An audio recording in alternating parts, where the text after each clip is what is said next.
North Sewalls Point Road as well. Go ahead, next slide. Race Use Trail is the idea of that mixed-use trail that was identified in the last session, and so that project is maintained for your discussion today.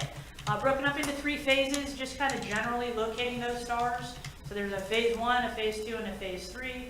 Probably would be determined by other ancillary projects taking place that would actually define those boundaries, and grant dollars available to leverage your resources into creating that facility. Next slide. And so, just again, from a very high level, these slides will be available as we get into the discussion of specifically which projects happen in what time frame, but we wanted to give you that overview. Does all of that make sense for this point? Are we okay staying at a high level? I see nodding heads, so that's a good thing. All right, so next is Bob. So Bob is going to talk a bit about the communications. Yes, as we've discussed, the need for a communications plan. There is money in the budget that we're addressing it, and kind of want to just kind of walk through the components of a communications plan. It sets out our objectives for our communications, our strategies and tactics, and looking at the target audience and the key messages that we want to get out.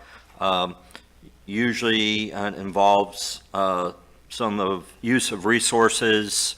Our example is our website is a communications tool that I think is totally underused right now. So there's some suggestions that I'll be making when we have an opportunity to discuss this at a commission meeting. But I think another important piece is, I forgot the next slide here, but we have to deal with external communications, which is people that are outside stakeholders outside of Sewalls Point. County individuals, legislative delegation, contractors that are part of getting our accomplishments done. The other one are the internal communications, and that's primarily with our residents. Obviously, how well both the commission and the administration communicates back to the residents, and I think we've been working hard at improving that aspect of it as well. And then there's one other piece that kind of came to light through discussions with Commissioner, and that's looking at communications with the manager and the commission and staff in the commission, and I think those we've addressed in other places I've been through a different document that's kind of been more the standard operating procedures with the commission. And so you basically would have a town commission handbook that would spell those out, what your expectations are of how you get those communications. I know we've already talked about grants, when we do get an application just to send it out. We don't need to have a meeting. So, I appreciate that because a lot of those things are very time limited. But also just, what I'm doing as a manager to further our goals and objectives and making sure that it goes out to every single commissioner so nobody's in the dark. And I think just having those rules mapped down is useful so you all are aware of what we're doing to follow those rules. And 10 years from now when I decide to retire, whoever steps into these shoes will know already, this is what we've worked on and this is what we follow. And as commissioners retire, basically the new individuals that come on and assume your roles, they'll know this is already there. Now, it'll change from commission to commission, if there's something in there that needs to be tweaked, and obviously with them being rules, they're not an ordinance or anything, so you could tweak those yourselves. So I don't want to get too much into the weeds, but that's kind of what I was working on, and I appreciate the feedback that I got, and we'll continue to get that ready for your consumption and review.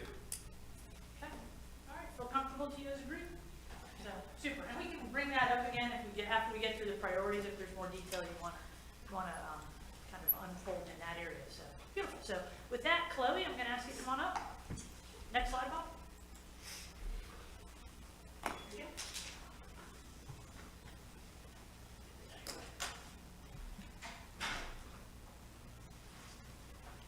notes. Get my notes up. Hey everybody, I'm Chloe Sewperger. I run I'm a consultant for you all who does the grants and lobbying efforts. And I'm going to start off with a little bit of an overview, and then I'm going to talk about what we have in the works and then what I see the vision for you all moving forward. Yeah, I'm the one that's controlling. Oh, I'm sorry. Sorry. Next slide. Okay, so I want to talk about the town milestones. So the first milestone, as you all know, the first grant I wrote for you all was for the phase 3 of the South Sewalls Point Road resiliency project, and you all were awarded about more than 3.4 million for that project. I think that that is an awesome accomplishment. I think that that shows how strong of a candidate Sewalls Point is with their projects, and I am very excited about what that indicates. Next slide. So I have that listed here too. Another milestone is the town was a finalist in the previous year's IRL Council's grant program. There were a couple applications, quite a few. 50% were cut, and the town, I believe, was top 3, but it might have been top 2. They ended up only having enough federal funding to do the top project, which was in St. Lucie County. But I think that also speaks to how strong the town's projects are, just because of where we are situated and where you all are going in your planning, your ability to show that there are partners across both state and local for these projects. Another huge town milestone that I want to spend a little bit of time on, because this is kind of my meat and potatoes and my favorite aspect of what I do for you all, and that's building and reinforcing relationships with key state agencies. I stuck to state agencies, and state legislatures. The state legislature is a whole nother animal and a whole other beast that I think you all do an incredible job having a relationship with. I mean, a lot of you all are friends, you know personally our delegation, and I think that we're really set on that. And so a huge thing are these agency members. And so I have 4 pictures here from the ribbon cutting in April for phase 1 that you all had. And in these pictures, it shows Adam Blaylock, who's the Deputy Secretary for the Department of Environmental Protection. And the fact that Adam Blaylock came to the town to see firsthand these projects speaks worlds to me. So who this person is, the structure goes governor, and then under the governor, you have a Secretary of DEP. So we have Secretary Hamilton, and then right under him, over a few different agencies, or not agencies, a few different departments are your deputy secretaries. So Deputy Secretary Blaylock oversees wastewater, and he oversees water quality. So a lot of the top capital improvement projects that you all are working for, he is the guy who makes that decision on what gets funded. He's not only an attorney, he's extremely well versed in the engineering aspects and the science behind these projects, and the science behind coastal resiliency effort, sea level rise, all of that. And so it's a little bit of political and it's a little bit of technical, and this is the man. And to have you all firsthand shaking his hand, explaining things, to see the town engineer, Joe Capra, showing him, I even met with him back in August, and I made him giggle because I said, Joe wants me to send you some pictures of the STA. He said it was too messy when he saw it. And I think that that puts us on a whole different layer with the state agencies, where now when they think a town of Sewalls Point, they don't think of a rumor, they don't think of, oh, this is just an affluent neighborhood, they don't need any money. They think, wow, these are stewards of the Indian River Lagoon. These are people who care, and they have awesome projects with really strong planning efforts. And so one thing that I am so excited to help facilitate, and I want to continue, is to build really strong relationships, not just with the Department of Environmental Protection, but to branch out to the Department of Emergency Management, the Department of Economic Opportunity. And so they all know you on a first name basis, and they know the town of Sewalls Point for what it is. So next slide. So town's external communications, I know that this is a big thing for the town as well.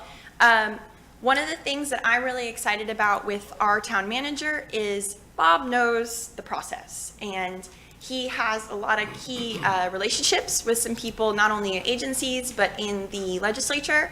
And so it really helps me when we are communicating about what we need to do and what has been done. And so I see me obviously directly working with him. Every conversation I have, I've let him know, and he lets me know a lot of what conversations you all are having. And so long as we are all on the same page, I know session is about to start up.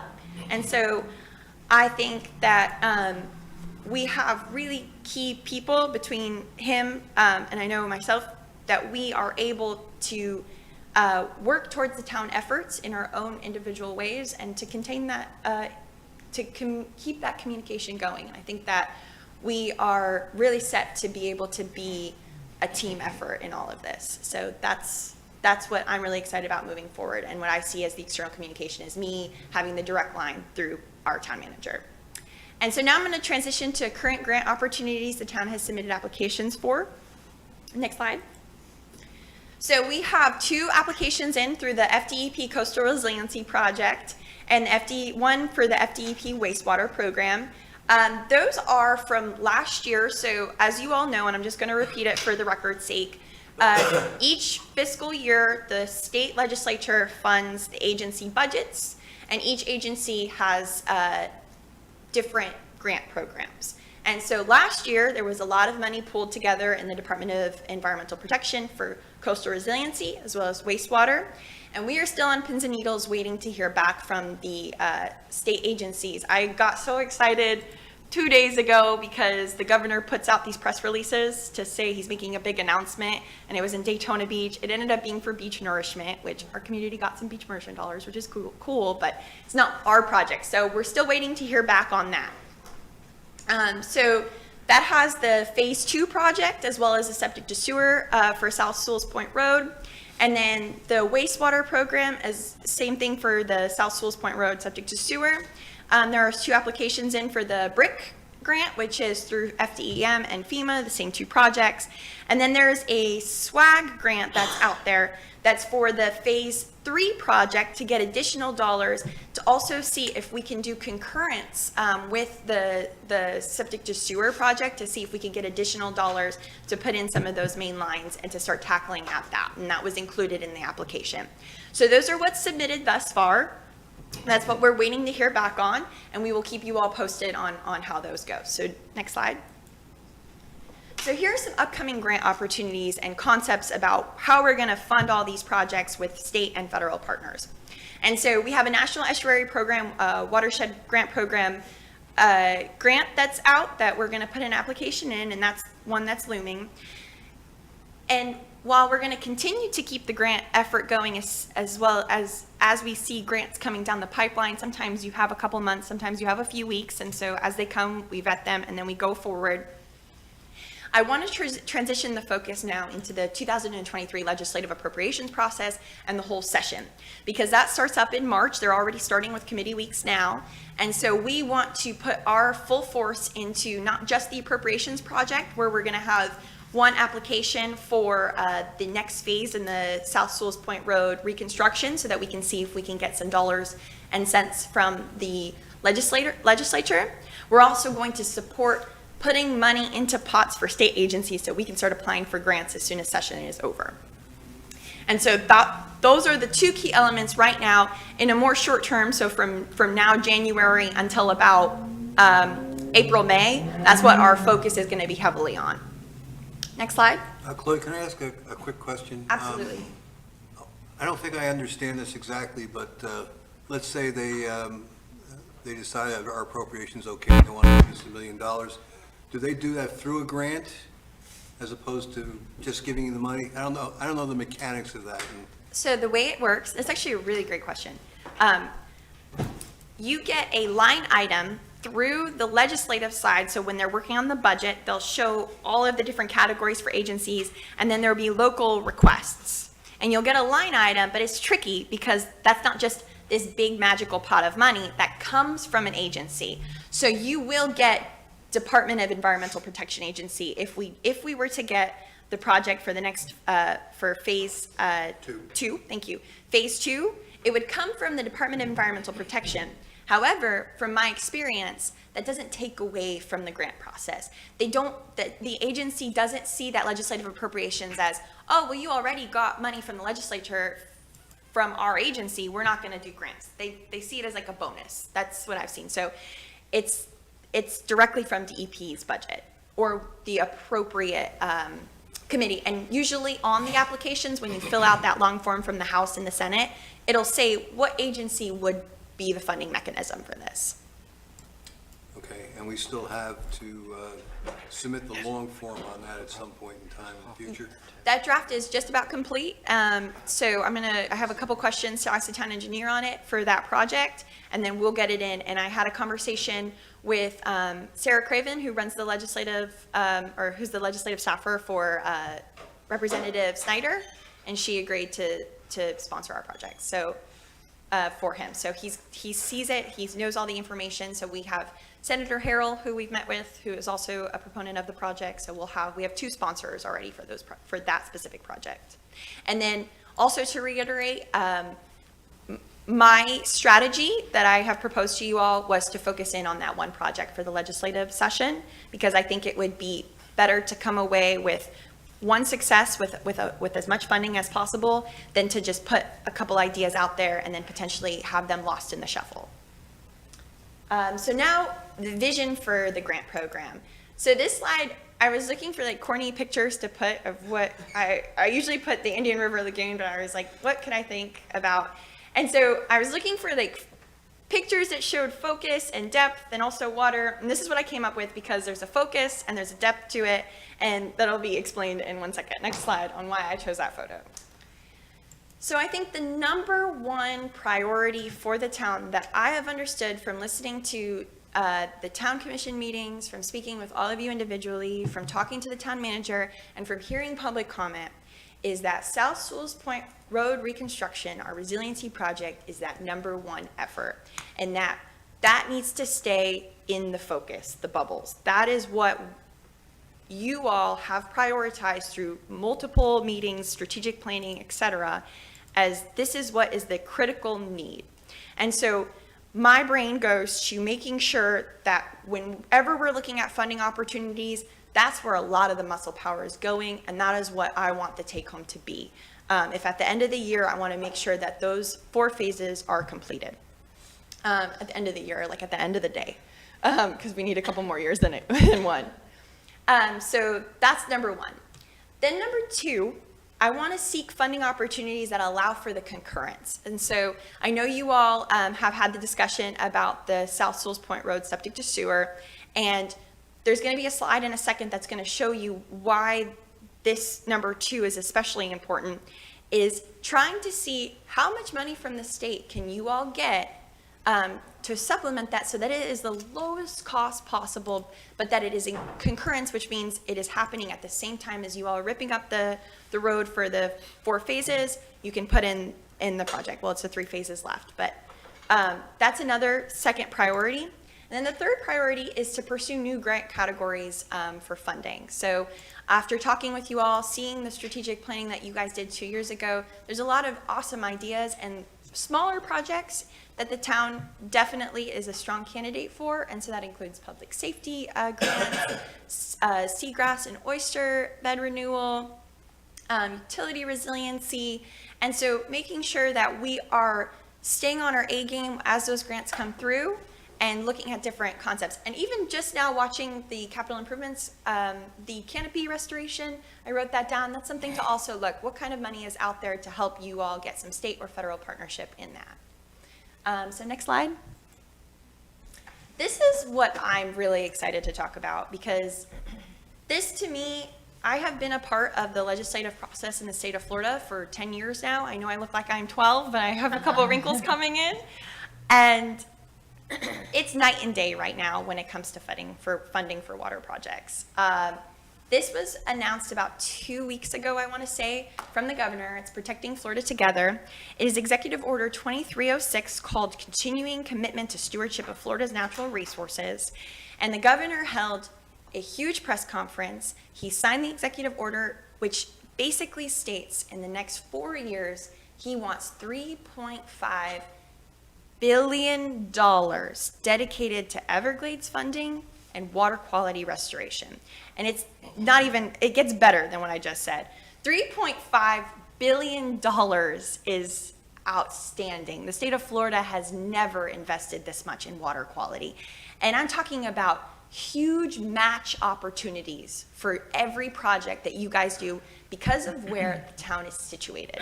The town is idyllically on the Indian River Lagoon. And right here you can see there, the first point is he's going to have historic investment in the Everglades and water supply, which is awesome. But the number 2 point was that protecting and restoring the Indian River Lagoon.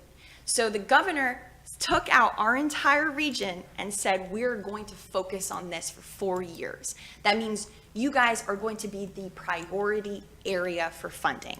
And so next slide. Another thing is resiliency. That's the third number 1 priority. And then conservation lands. What's so cool about this is it doesn't talk about the St. John's necessarily. It doesn't talk about Springs, which are all highly prioritized areas. Don't get me wrong, I wish the state would put $6 billion for all of those things. It talks about Indian River Lagoon. And so when you guys think of your 4-year plan, this is the time now to get all of those projects funded, because this is the time where we know we have the bird in the hand of the state is going to fund these things. And so it makes me really excited that the number 2 projects that you guys have, the top projects you guys have are mostly resiliency and water quality. And so I think that the town is in the perfect spot to being able to get a lot of grant opportunities to make sure that these projects get checked off the list.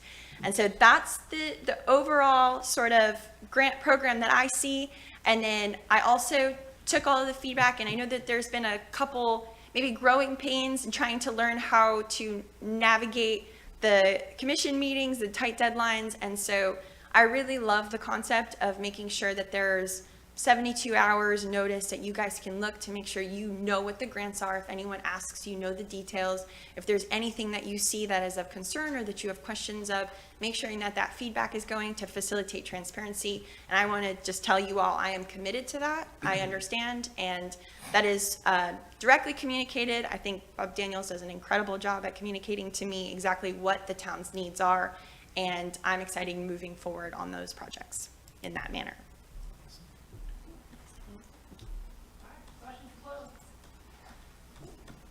Thanks, Chloe. Good job, Chloe. Good job. So, just a moment of pause.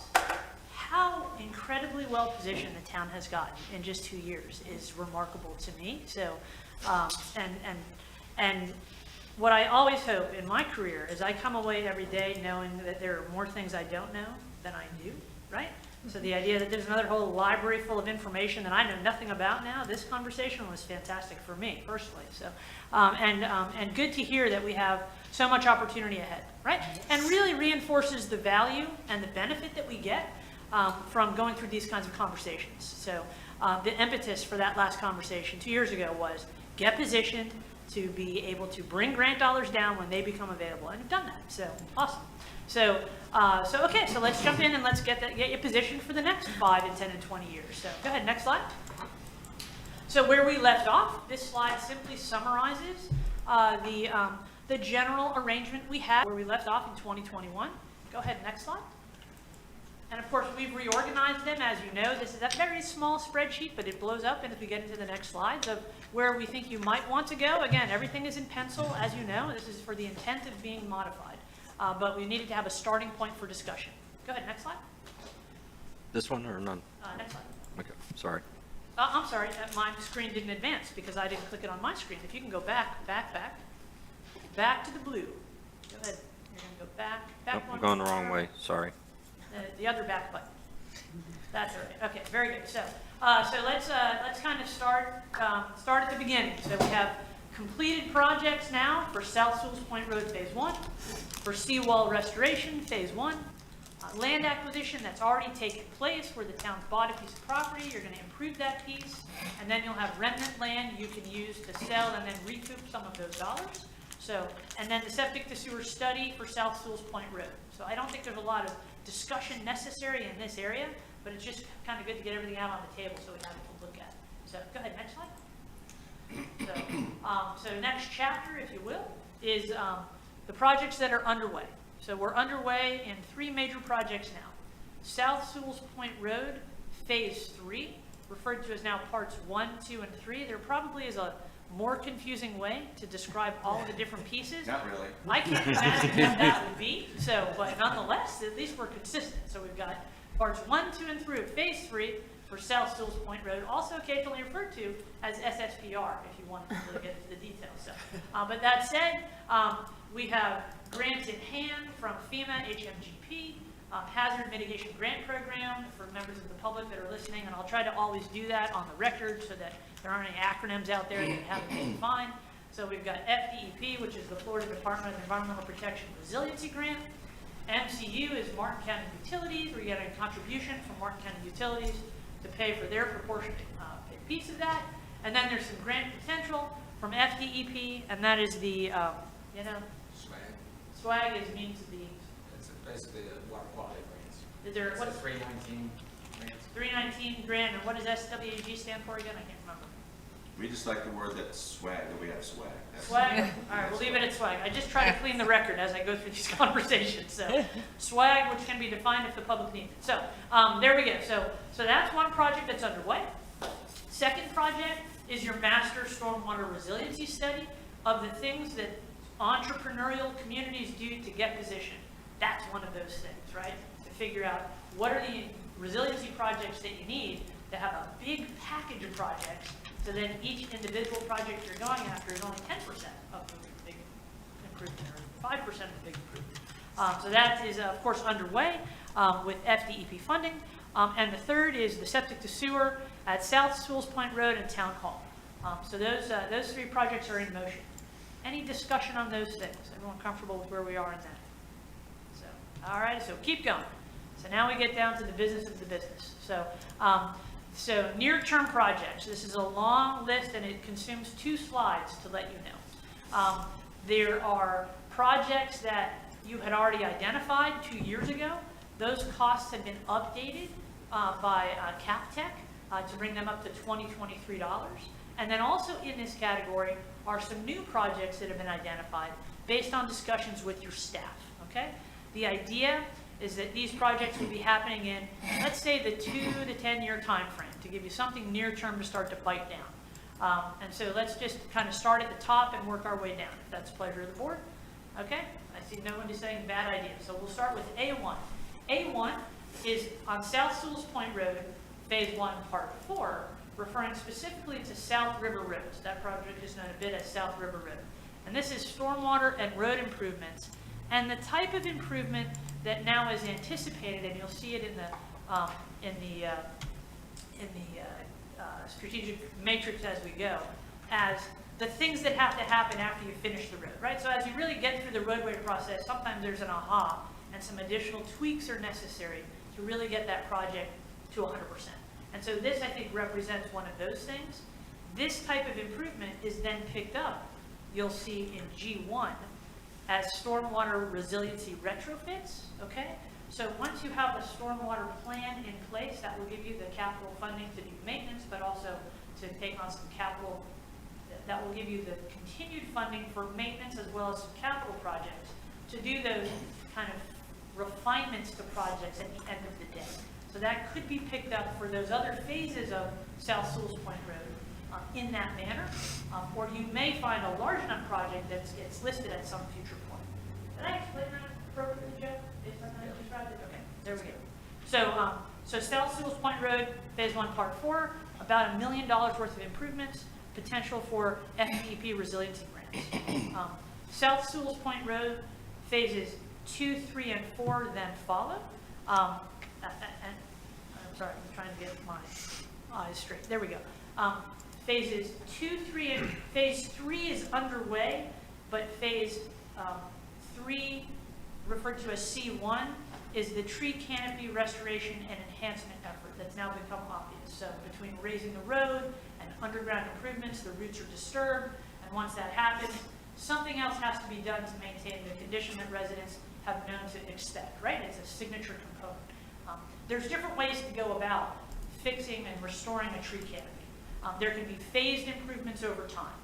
There can be one large-scale effort where you go in and you wholesale restore new tree saplings, grow that to restore the canopy.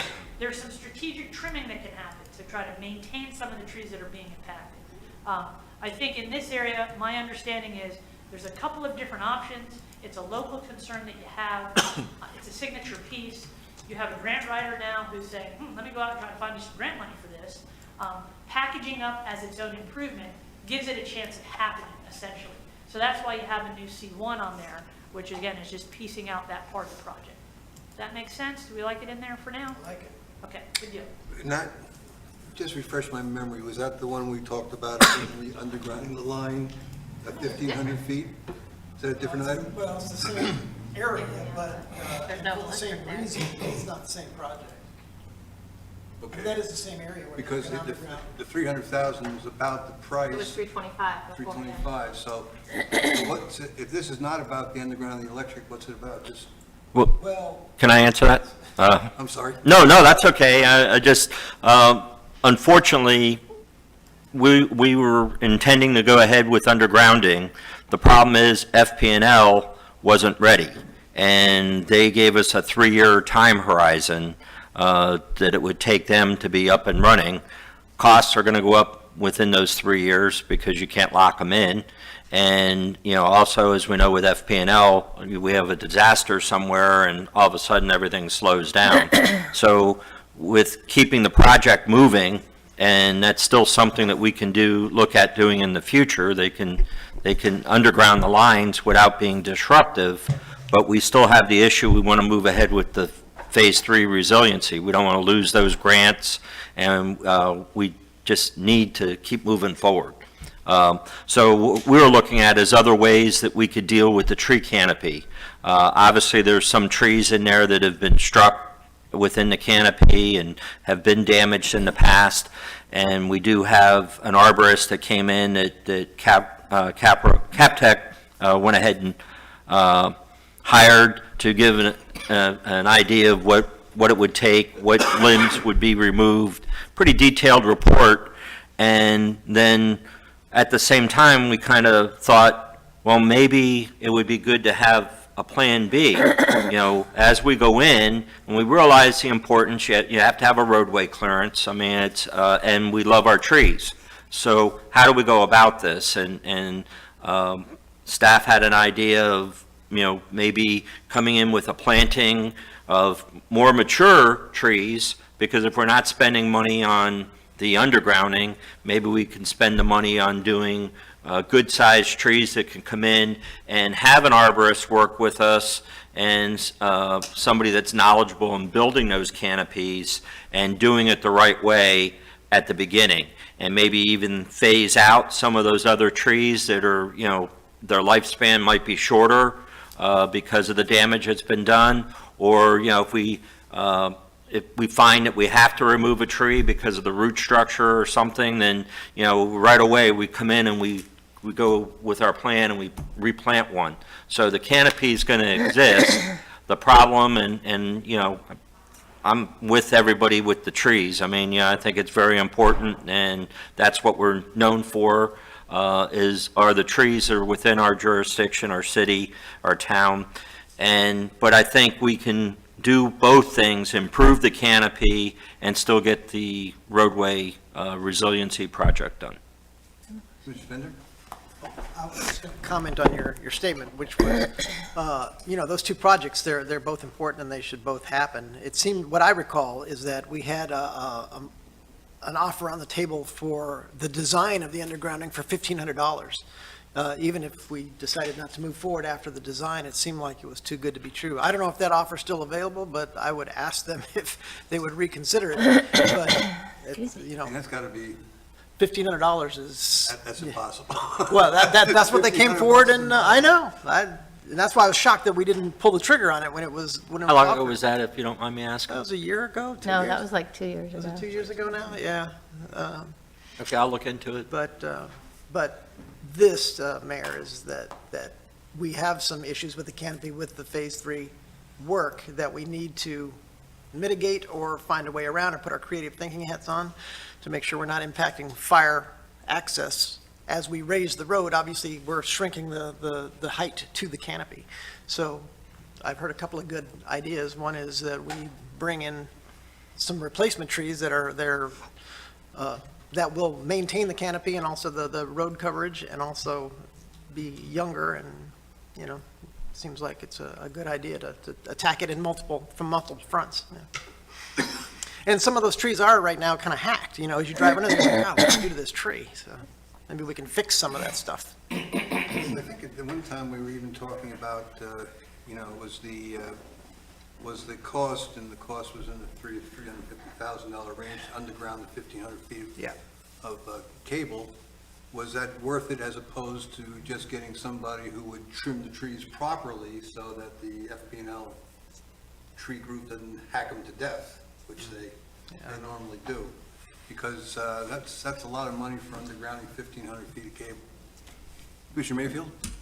Yes, I was just gonna, this sounds good, and but if we do all this work to restore, enhance, but then the lines are still there, I mean, I feel like that's the fundamental problem with that canopy, are the electric lines. So if you do all this work, but the lines are still there, is it gonna be, I don't know, it seems like if you really want the canopy, the lines have to go underground. That's my expert opinion, but that seems to be the problem. Or like the mayor said, if you're going to try to find this company that will satisfy FPL, but they do seem to come in and we are raising it. So it's a tough area. I don't know the best answer here. And my thoughts have always been that I try to, when I think about, you know, how much these things cost, and, you know, we're talking about $300,000, well, we don't have $300,000. And so is there any option we can do? Because you don't really gain, you're not really gaining anything in reliability by putting that 1,500 feet of line underground. Matter of fact, you're going to be putting two more, couple of transformers on the ground, and they'll probably be underwater soon, so you're not really gaining any reliability. So it's a lot of money that could be spent, you know, over a period of years to have the right person trim the canopy. That's all I was thinking about. Yes, I just wanted to add, when we talked about FP&L, I did sit down and meet with two of the individuals that control the cutting teams, for whatever their actual terminology is for them, but actually both of them were arborists as well, and they do know the stance of the town and what they want to do. One of the individuals just came back to this particular unit. He was reassigned within FP&L. So they are willing to work with us. I did tell them the V-cutting, now they are looking at doing an annual cut, which won't be as much, but they'll be in every year to trim away from the lines. But we're going to be meeting on site and walking through each tree of the canopy and coming up with a game plan as well. So I think we're going to get, at least I'm optimistic, at least if these individuals don't get transferred out, that we're going to get better cooperation out of FP&L.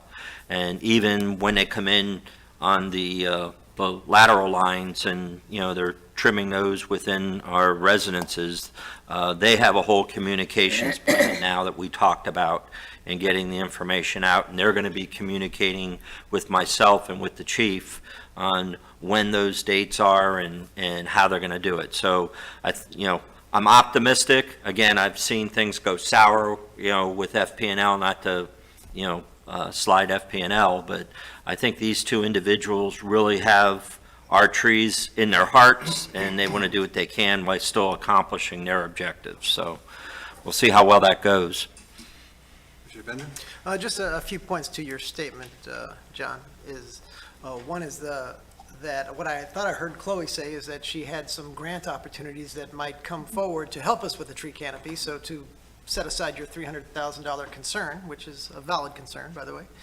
And the second is about reliability. I certainly one of my pet projects is undergrounding in general, so I'd like to see the entire peninsula undergrounded, but we can't afford to do that right now. But it makes sense to start, and so I think you're not decreasing the reliability by enhancing the infrastructure of it starting the project, because as soon as you do a section of it, the next commission's gonna come along and say, well, let's do another section, you know? But right now, we have huge concrete towers all along South Sewalls Point Road. As soon as we can get rid of those, I think you do increase your reliability, and also you increase your property value as well, so just. Well, I think it's a much more complicated issue than that. And the reason- Probably. The reason being is that the FPL spent a tremendous amount of money storm hardening the line down Sewalls Point Road. You're talking about the. I was here, I construction, remember. Okay? Well, they didn't do anything about the laterals, folks. Yeah, no, that Okay, will. so that's really where the failures are going to be the laterals, not the main line going down. But that's a discussion for another time. I'm sorry, please carry on. This is why we're here. So If, so there's. if I can, just on that one topic, they are looking at undergrounding all the coastal areas. So we don't know a time frame yet, but that is something that they mentioned to us. I didn't say it because, you know, I'll believe it when I see it, but I just wanted to let you know. As long as they're thinking about it. See, my recollection is that when we looked at that before, it was a couple of $1 million just for the main line down Sewalls Point It Road. was 12, but who's counting? 12, okay, I thought it was less than that. But No. But this is on their dime, not ours. Right, yeah. So it sounds like it's a project that you want to keep in there. That's what it sounds like to me. And 2 to 10 years gives you a lot of time. Maybe Chloe hits something out of the park and gets half the money out of grant money somewhere. So maybe for now, why don't we keep it in there and then we can come back to that one later. But just to that point, because you said 2 to 10 years, so I think That's protecting that canopy has got to be less than 10 years. I mean, if we're gonna No, hammer the canopy. we're going to be doing it as part of the Phase 3. Just want to but clarify Yes, that. yes. It might not all be done, you know, if we decide to do a phased approach with the canopy, you know, and phasing in newer trees as we need to, I think that could be over a 10-year period. Yeah, that's another approach. And just while we're talking about grants, even all of these projects that we have could be moved up or down depending on grant availability. And, you know, that's why it's important to go through this process. So, you know, if we see something that's going to help us with town hall resiliency and there's a grant out there, well, I think we're going to be coming back to you all and say, hey, listen, I know it's down here on the list, but we have this opportunity. Are you interested? And, you know, we just take it like that. Sorry. Wait, Good. So- I have one more about the tree thing. Sorry, Mayor. My light doesn't go off. I think you've said that before. We fixed it that way. I think it would be important, because Phase 3 is supposed to be starting soon, now, this month, next month, March, to not hurt the canopy, but I'm not sure I'm on board with like, yeah, let's add in, you know, hundreds of thousands extra to, I don't want it to be hurt, but I do think there needs to be more time. If the project is starting this year, to that point about 2 to 10, so to the town manager's point, I just wanted to clarify that I'm not on board with let's add 300,000 in the next year or Right. in Well, they're 2. talking about hurting it, so it's just so you know. I just said I didn't want it to be hurt, so whatever it would cost to not, like we do with the residents, you don't want to put them in a worse situation. So Right. we don't want to put ourselves in a worse situation with our landscaping and our trees, because I do know that's important. It is, there's very few roads like that. But again, to just, oh, hey, yeah, it's easy when we're doing these meetings to be like, yeah, let's do that project, yeah, let's do that project. But then when it's time to raise taxes, it's exceedingly, extraordinarily painful. So I just like to be cognizant at this point of what we say we're going to do, so. So it sounds like certainly it's phased at the end of construction, right? So it's not a this year or next year improvement. Yeah, just don't hurt it, but I don't think, I'm not on board with, let's add on 200,000 or whatever it would cost to, you know, whatever the difference is between saving and enhancing. Got it, okay. So let's keep it in there for now. Okay. And Chloe, on her task list, now has go find some grant money that's appropriate. So when this comes back to you, we'll have a couple of grant options listed in there. And be able to kind of like fine tune those numbers and make sure that all makes sense. Okay. Okay, so, okay, cool, moving on.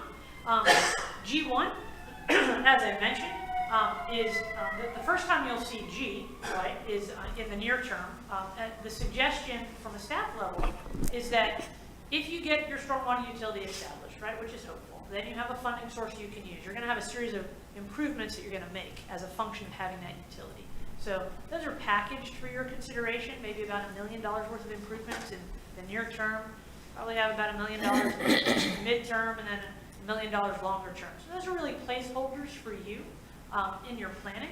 Again, presuming you have a utility. If you don't have a utility, you probably don't have this package of improvements because you have other things that you're doing. But once you have a utility in place, then you have that ability to package things up and go in and make those refinements. Okay? So that's how that lives in your priorities list. Okay?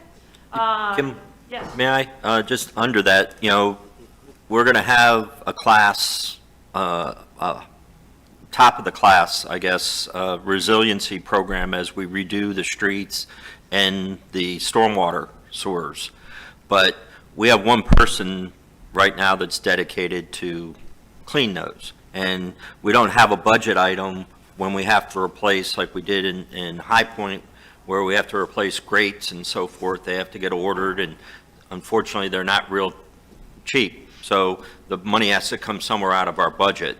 So that's why, when we talk about this utility, we talk about a funding source, so, we can do what we need to do to make sure that everything that we're putting in the ground and spending tens of millions of dollars to do this is going to be maintained from here on out.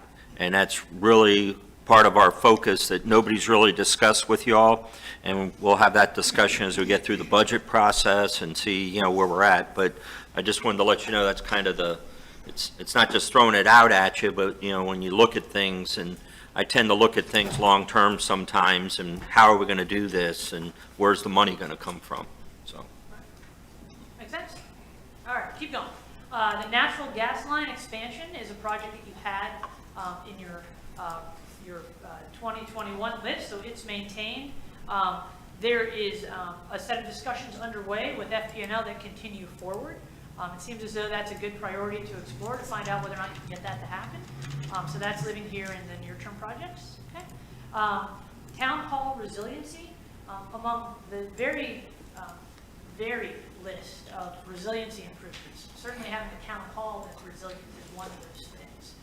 And so in your last priorities listing, that had like a $100,000 number. That's actually been taken away because what's really going to be necessary at town hall is a little less clear, I think. It certainly is a good grant potential opportunity that will have more information as you better understand what it is that you want to do with this building to really make it more resilient. Right? Somebody was waving. Oh man, they know we have donuts? Anyway, so. All right, so that's so town hall kind of living in that near term seems like a good idea as a community. Moving down to H2. H2 is one of those pieces of seawall restoration. In particular, those locations are around Island Road and Samara Street. That estimate's been increased a bit because costs have gone up since 2021, so that's living at about $250,000 as a project. North Sewalls Point Road used to live in 4 phases, and so it used to have $3 to $5 million phases. It's now been packaged together as one large project. Okay, so the estimate at this point from your engineer, it's about probably in the $20 million range. Okay, the expectation is that the county would be partnering with you for at least half of that because there's county things that have to be done, and it's a county facility. But we didn't want to not represent the cost of that project appropriately as we talk through your priorities as a community. So there are grants in hand from FEMA through HMGP. There's potential for additional grants through the FDEP resiliency. There may be other grants that are out there as well. But that certainly seems as though the home for that project is in your near term. Once you finish South Sewalls Point Road, the next one to do is going to be North Sewalls Point Road. And so that's how this project is represented in your listing. Okay. Moving on beyond that, TU, V, and W are those 4 new projects that were identified as we were going through the due diligence to have today's conversation. Okay, so the first one of those is letter T is for Town Hall. There's a lot to the west of you that's owned by the county. There's discussions underway already about your potential acquisition of that site. We don't have a cost for that yet, but it's a good way to create the ability for other things to happen here that add to resiliency and sustainability and abilities to function. And so that's listed as a near term. More will be known as those discussions unfold with the county about what the cost might be, what the trades could be, what partnership opportunities might be available to you to acquire that piece. Okay? Yeah, so what's the intended purpose? A lot of it depends on what we do with hardening this facility. If it's going to mean rebuilding part of the facility to harden it, I don't know, because it's just open for discussion. And all I did was broach the subject with the county administrator when I had him, just on a quick overview of things that him and I need to discuss in the future. So, so right now, it's that, but we also they allow us to use the property. So when we look at acquisition, it could be a 99-year lease, it could be, I would just want to make sure that they don't come back, different administrations or whatever, because I don't think it would happen under the current county administration, but say 5 years from now and say, hey, we need that lot for XYZ, and they own it. And so we have to give access to them with the property and so forth. So a lot of what happens to it. So I'd feel a lot better for the town if we had more control over it, either by a lease or a donation or something that would tie it up. So what is the current structure of our agreement to use that property? I don't know. I don't see anything in writing that we have. We have no written agreement? Not that I'm aware of. I haven't We're found one. squatting on county land, basically? Well, I think it's not a written agreement, but I think it's a verbal agreement that they had sometime in the past. I guess there was a water tank that was there somewhere in the past, and once that tank got removed, it was more of a joint use type setup. So the county might put barricades there or some type of storage on the short term, and they've allowed us to use it. In the large-scale look, sounds like a strategically positioned priority for you to explore and gain control. That would be my suggestion to you. So, without a cost implication as of now, and we'll know more as we go. So if you're comfortable, we'll keep that in there as a new project. All right. Letter U is the establishment of your stormwater utility. This is a concept that you discussed 2 years ago. You have your master resiliency study almost completed now. And so the next step, as the town manager mentioned, is a funding source to maintain those improvements you're putting in the ground. The stormwater utility is the way to go. If you look at what other municipalities do, it gets you also better positioned for grant dollars. There is a cost to getting a stormwater utility established, but you have the potential to bring in grant dollars from the Water Management District and grant dollars from FDEP through the resiliency program to help offset the cost of that utility becoming established. And so that's suggested to you in this time frame, in this near-term time frame. Maybe depending upon what grant dollars become available, certainly with the legislative initiatives and gubernatorial initiatives that Chloe mentioned, it seems as though there may be more dollars available to do this type of thing. And so maybe it raises in priority as grant dollars become available for you. So we like that there. In the near term, we'll move on. V and W are two very new projects versus the 2021 discussion. So let's kind of unpack those for a moment. So V is an idea that your town administration identified for a package of what are referred to as sustainability initiatives. So there are different ways of doing business today than historically. So EV charging, for example, has increasing demand. There's the ability to add solar infrastructure to shift electric demand. And you have a town fleet that you may want to electrify over time. So there's lots of grant money chasing these kinds of projects now because there's a lot of support for shifting to more sustainable conditions. And so the suggestion is to package up a set of sustainability initiatives in your near-term program. The potential for grants are coming from EPA, which is Environmental Protection Agency, from FDEP and from FDOT, the Florida Department of Transportation. And so it gives you a chance to start to kind of determine as a community what scale of effort might be appropriate there, and then go ahead and pursue and get some of those things to happen. So seems like a good idea for now. All right. Yes, keep going. All right. And then finally, W in this section is what we refer to as complete streets initiatives. And so I covered those in the map when we were going through the precursor slides. Complete streets is a general planning term now that refers to improving streets such that they're safe for all users. Typically, roads are designed just for cars. Complete streets looks at people driving cars as well as people walking, biking, on scooters and strollers, using transit, everything else, every other mode of transportation that's out there. Complete streets tends towards particularly bicycle pedestrian improvements. because usually those are the users that are the most exposed on the network, so they're the most at risk. What this project suggests is there are a few locations where you might want to start to think about that. The first is improving crossings on A1A from south to north at maybe River Road and at South Sewalls Point Road. You already have pavered crosswalks there, but you can enhance them with other features. You can add lighting, you can raise the crosswalks, you can add additional signage in those locations. There are other mechanisms you can use to make them safer for users and to raise the visibility of pedestrians and cyclists, particularly when they're crossing. The other place you may want to think about that is on North Sewalls Point Road. Again, once the road goes under construction, the best time to get all the ideas out there is before you do it, or at least while you're doing it, right? So when the road goes back together. Is that road going to be under construction? At some point, theoretically, is my understanding, right? I hadn't heard that. Okay, and so if and when the road goes under construction, that would be a good time to consider other improvements if those are appropriate. So there's lots of traffic calming interventions that seem like they could be very appropriately designed to complement how Sewalls Point feels today. So they focus on landscaping and small chicanes, which are landscape improvements that keep drivers from making a straight, fast through trip and instead have to slow down a bit so that they don't hit a curb improvement that maybe has a tree. There are splitter islands. There maybe are crosswalk opportunities. There's all sorts of things out there. This is kind of getting way ahead, but to your point, because you brought this up also about North Sewalls Point Road and the increased population, increased traffic, and safety.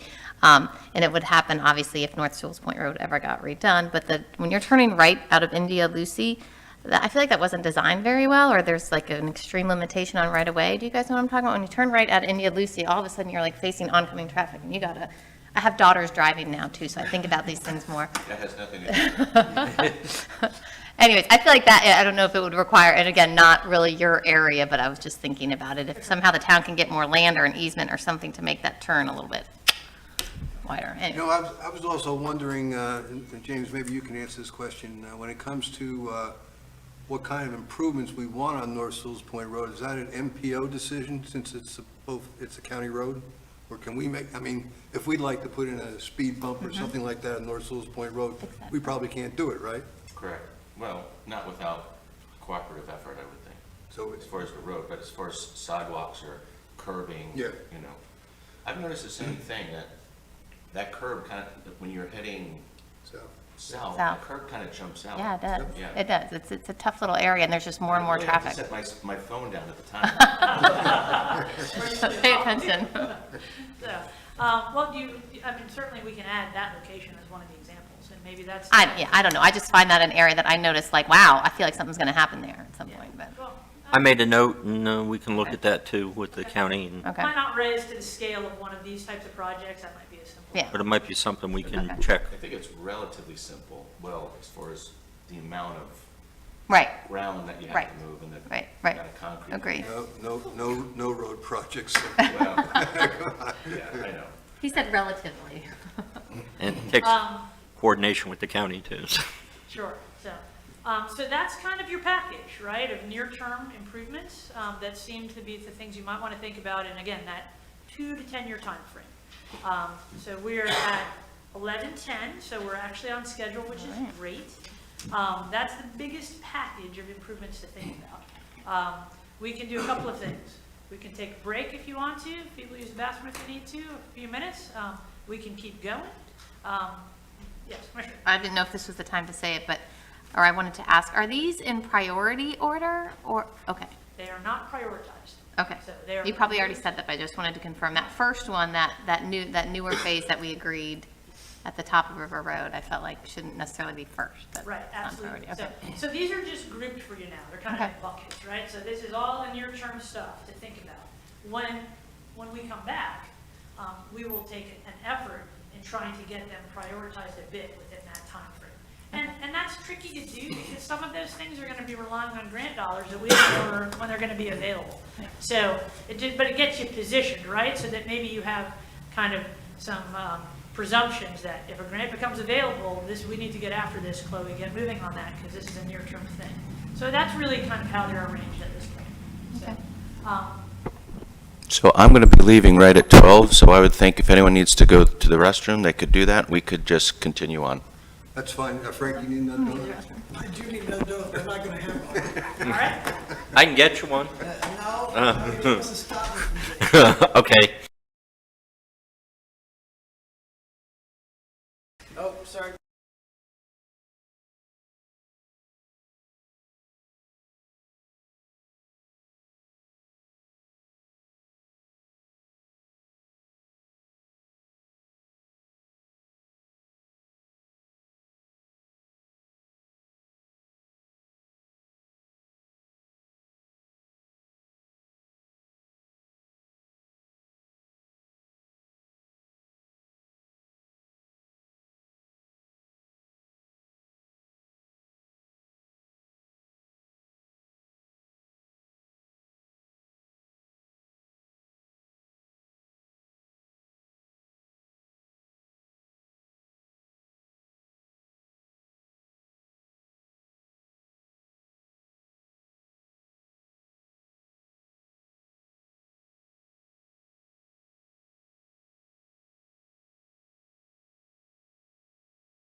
So let's kind of step into the midterm land now.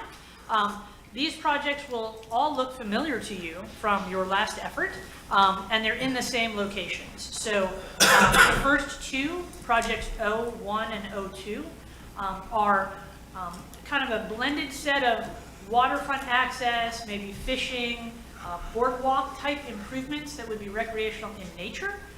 They are very attractive to the grant agencies, DEP, FIND, which is the Florida Inland Navigational District, and even potentially the Martin Metropolitan Planning Organization, or MPO. And so those were identified in your last effort, and they're maintained in this one as well. The next two, projects N1 and N2, are referred to as Racy's Trail. And that idea is a multi-use path that could extend from end to end through the town. It might be constructed in conjunction with other roadway improvements if and when those things happen. Pardon me. Again, very attractive for grant funding from, for example, the Martin MPO or the Department of Transportation. And so those two projects are grouped as well in the midterm range for your consideration. G2, I mentioned in the first set of projects. G2 is a second placeholder for about $1 million in stormwater retrofits. There will be things that happen, and so packaging them up and then getting a game plan together gives you those efficiencies that you need, and gives you a chance to use the stormwater utility if and when it's established in a manner that really makes sense for the community.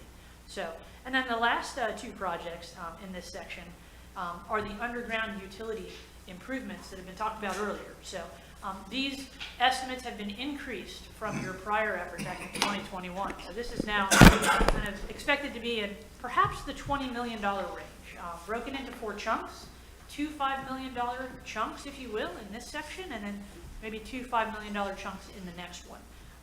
Clearly, there's additional coordination needed from FP&L. Maybe there's funding that comes with the new focus on stormwater and resiliency and the Indian River Lagoon that opens a window for you to get some undergrounding to happen, maybe at a lower cost. But that really rounds out what we think is probably your midterm set of projects. So for discussion, what do you guys think?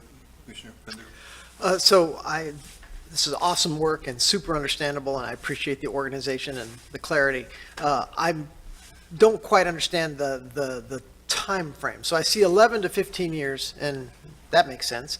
But we have some low-hanging fruit. In the top 2 choices, waterfront access, we actually own a dock today behind Joe's STA, and I would think there's some FIND grant functionality that would help us just restore the dock and make waterfront access available to residents. But I'm just saying, it seems like we can accomplish the top 2 in sooner than 11 years is really my thesis here. Talking about the land behind the Riley property? Yes, That's a land. the dock. Dock, I understand the dock, Yeah. but I mean that, we're planning on selling that piece. No. No, he's talking about. No, you're talking about Riley. I'm talking about High Point. the High Point. Oh, High Point, I'm sorry, okay. Yeah, Not High Point. and you're planning on selling that. I'm not. Yeah. All right. Sandal Margarita. Yeah. So Commissioner, when I was here with you 2 years ago, we actually had brought you those 2 projects in the near term. And you as a board decided there were other things that you wanted to pursue. You didn't want to lose the ideas, but you wanted to Right. push them forward. And so we've just retained them in the midterm based on that discussion. Yeah. But you've actually bitten off a lot of those things that were in Yeah. the near-term list the last time. So, perhaps maybe half of those, like O1 maybe, that reservation maybe moves forward to give you, a little more focus on getting those things to happen sooner. Yeah. Well, I'm not losing too much sleep over it. I'm just saying that it doesn't have to happen in the 11-year time frame if there's some low-hanging fruit and we can knock some items off the list that are strategic, Sure. so. So, well, and also this is a way we communicate what our intent is, Yeah, right? That's yeah. what this list is about. Yeah. So maybe move one of those up or both of That those doesn't up? matter to me. However you want to do it's fine. I'm just raising the fact that we could actually accomplish that pretty quickly. Sure. We illustrated it actually Yeah, in the yeah, last time, yeah. so I have that as background data for you, so. So pleasure of the board, maybe we'll move one of those up in the near term, just to give you that focus as a. Is it the community. same project, 2 phases? That's what it says, phase 1, phase 2, so the same spot, that's the spot it's talking about? Okay, so yeah, so Joe, can you talk for a moment about the components of this, because you have more knowledge about the pieces of this project than I do. Vice Gotta- Mayor It's Kurzman, gotta you have have phases. Yeah. Absolutely. And then park. It's all right. Some things. I'm going to be very quick, and that's probably unusual for me. And I've learned one thing working with Kim, she doesn't take a breath, so I don't really want to interject anything too much. But essentially what we looked at is enhancing a dock, maybe a boardwalk in that area. And basically that's going to take a lot of coordination, that's permitting, that takes most of your money, to be honest with you, is the time it takes permit. We would hire a consultant that does that all the time, and I can give you those names. But anyways, the bottom line, it was an idea to try to get a place for fishing, boardwalk. It doesn't necessarily have to be at that location. The dock is in disrepair, and to be honest with you, it probably should be taken out so nobody gets on it. It is in pretty bad disrepair. I'm not going to tell you that the neighbors are enthralled with this, so that's something that you have to work through. Again, that type of improvement could be put there. It could be put out here at your park or any other thing. I mean, you could decide to keep, and I'm just throwing these ideas out, you could decide to keep Mrs. Riley's property for some multiple reasons, and you do it there. But the point is, we just did a placeholder. That's all we did. Vice Mayor Kurzman's trying to say something, go ahead. That's all right. Yeah, pretty much what Joe mentioned. I've spoken to my neighbor who owned the property. When they did the contract, there's so many limitations in that piece of property. You can't cut bait on the dock. You can't clean fish on the dock. You can't, it's sunrise to sunset. You can't have any noise. You can't play music. It's just, and if you do, he gets the property back, and that's in there. It's just, and I know he's also talked to the person that's building over on the Hammerhead, and he doesn't want anybody out there. It's just, you might open up a can of worms you don't want to open, because it's just so limited. It may not be the right space. I know there is a place that's between two properties on River Road where we actually have access, where if we wanted to build a dock, that may not be out on South River Road. I think our building inspector might be aware of it, where the location is. It's a piece of land. If you wanted to build a dock, you actually could build a dock right on the St. Lucie River. And it would be Sounds great. it'd be a walking space. And nobody's going to park there, and you just walk, and you could go and you could build, because it's total access. It's our property. We have it. Where do we own property on? I'm There's- just curious. I have no, Yeah, I can answer. There's two homes being built side by side. It's right off, I'm trying to remember the road again, that it's by, I think it's Ridgeview. If you go Ridgeview up by River Road, there's two homes. And between those two homes, I think there's, I don't know if it's 15 feet or whatever, access that the town owns, all the ways up to the river from the road. And if you wanted to do something, that might be an ideal location, because there is. We don't own it. We don't? Easement? Is that, Oh, I thought we owned it, okay. come on up for a second. Thank you, Jack. Good afternoon, Jack Reisinger, building official. There is it's little known easement that runs between those properties. I believe it's 79 South River Road. The owners are aware of it on both sides. They are building houses right now. It's a deed restriction is what it is. It's their property, but there's a restriction that was given out many years ago between the property owners that owned it at the time and the inland properties, so that they would have access to the water. So it gives them the right to. We're not losing that, are we? Get to the water. do they use that? Nobody uses it, and it's filled in with the trees, and there's, and the owner that is building right now wanted to put up a wall, and I declined it based on that. You Yeah. can't put a wall on an easement area like that because it's dedicated. I feel like we But- should straighten that out. I think there's several streets in South Sewalls Point, the same way. There's the There's same kind one of- other one at Palmetto. There's an easement on Emerita as well. Okay. This is, Also one on Oakwood. I didn't know this. I mean, my husband looked for waterfront property in Sewalls Point forever and just access. You know, Palm Road was the road to be on because you could go get a boat. I had no idea there were places where technically you It's not widely had. known unless Yeah, you have that piece of property, and you'll see it in your restrictions on that piece of property. I feel like it should be straightened out one way or another. Like Well, let the too. people know Yeah. or get rid of them because get rid of that's a beautiful access for people that don't The have. right price, maybe. I But have the no idea. problem is that the enforcement of it, John. there's trees that are there now, so they can't build anything there, but the trees have grown, but there's nothing in the actual ordinance or deed or anything like that that says, hey, you have to maintain that clear. So I think they might have been purposely let the trees grow, so if you wanted to That's make exactly your what way, happened. you're gonna have to shred through a jungle to get We, to it. we actually did some cutting one time to clear out the easement there. I had no idea. Very interesting. And you had, Yeah. So just to counter Dave's point, and I've had 2 cups of coffee. So I'm in favor of maintaining that dock. I'm not too concerned about the neighbors' issues because we can live within those restrictions. But my goal isn't to get a single access to the residents' ability to get to water. As you know, I was pretty opposed to the Hammerhead project. My goal is to get as many accesses to water as possible. So absolutely, I'm glad we know about this new one, and we should work as diligently as possible to give residents the ability to walk down and not do anything extravagant, but to be able to look at the water sometimes. We walk our dog, we walk down there, we should go out. I walked down on the dock that you just described as a danger. I had no problem walking out and looking at the lagoon, and I would hate to see that cordoned off so that residents could not go out and see the water. My personal pet project is to call as many residents as I can to build a committee to purchase the Riley X part that we don't have so that we can build a community center there.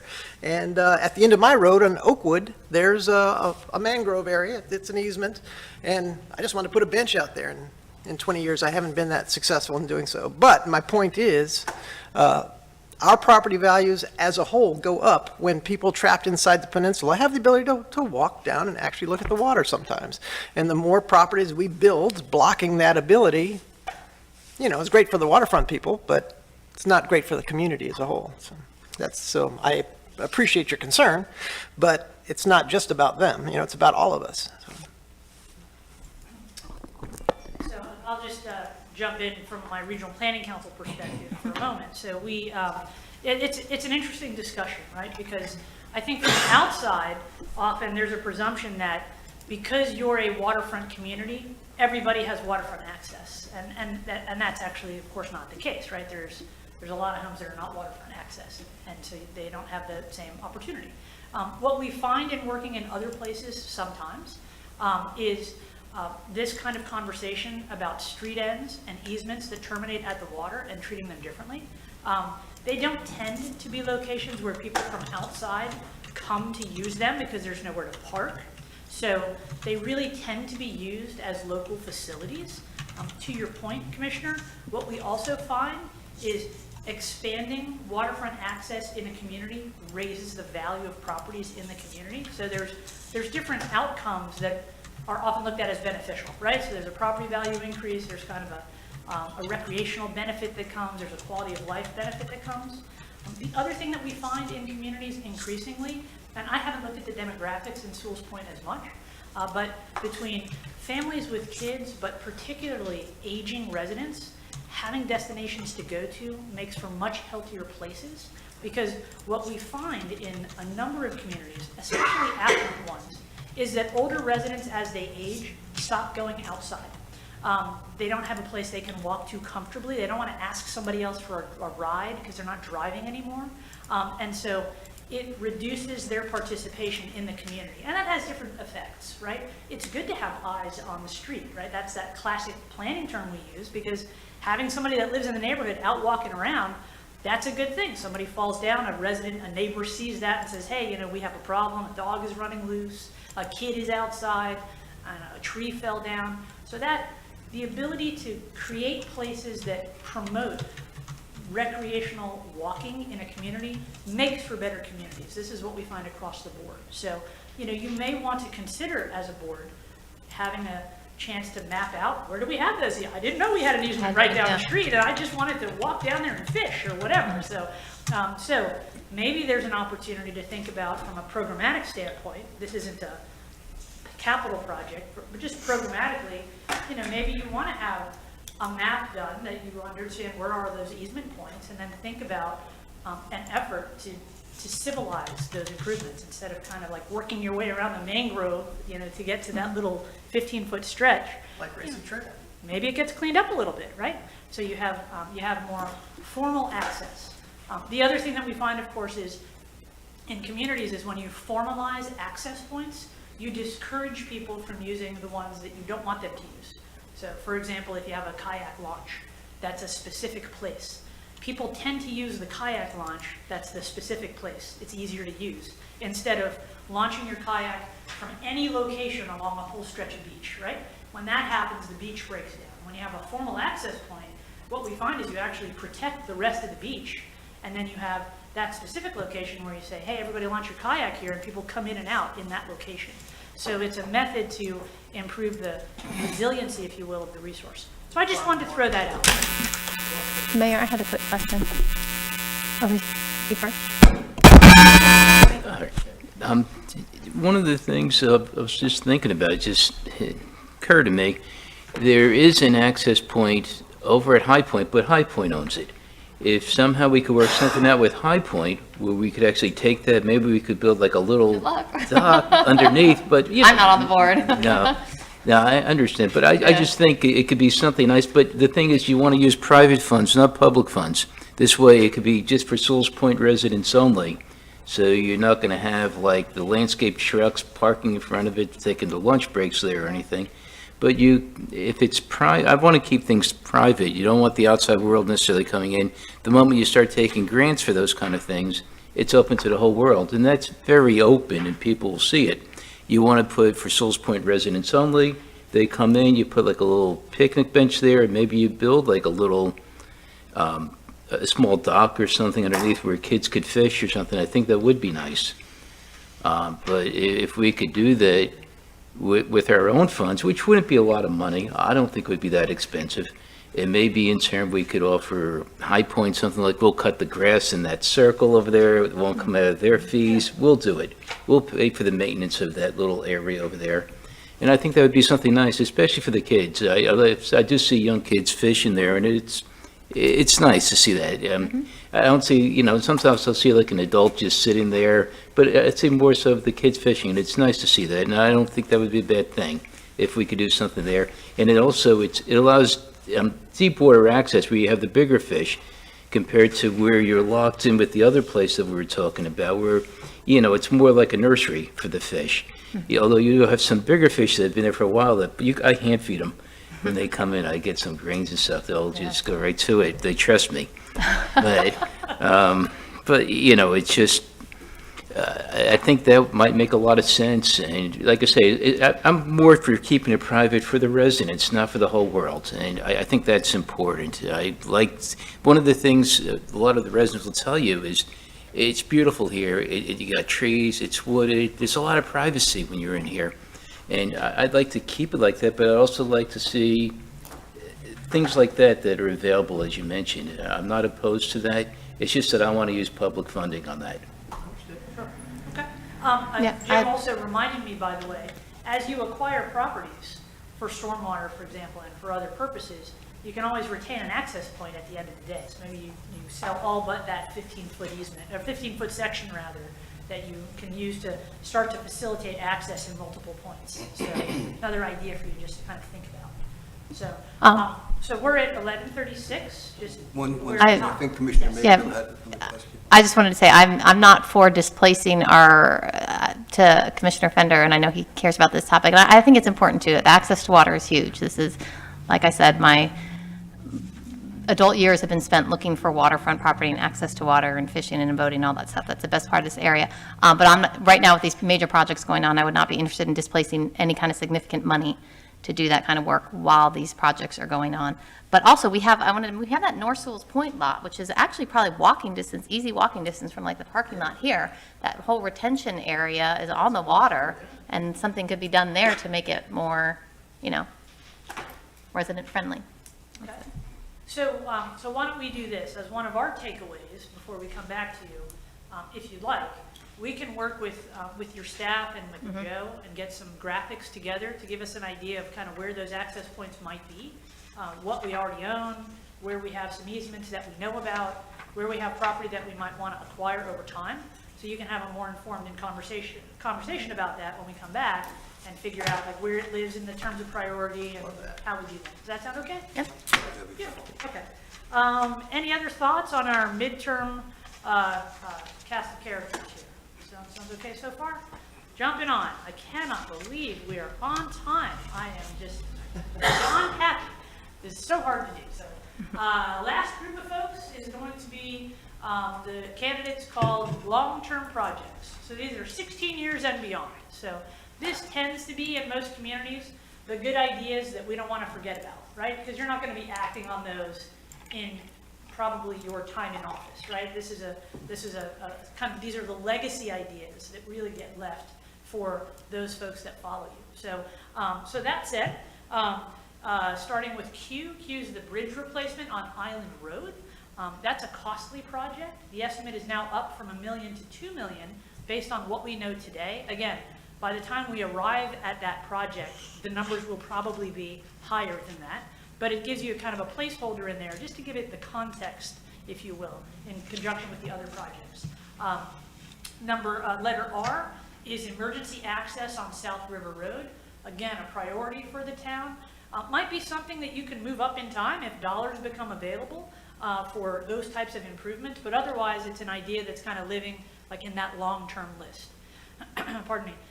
Racy's Trail, as I mentioned, 2 phases considered in the midterm and then a 3rd phase perhaps in the longer term. That would be associated with probably the reconstruction of other facilities and that improvement happens. Again, a good grant candidate from DOT and the NPO. The other 2 phases of underground utilities, so phases 3 and 4, being about $5 million apiece, so totaling about $10 million. You know, maybe that's happening in that time frame. There is going to be a need for continued seawall restoration. It's going to get more expensive over time. And so there's a placeholder with letter H3 for the 3rd phase of seawall restoration.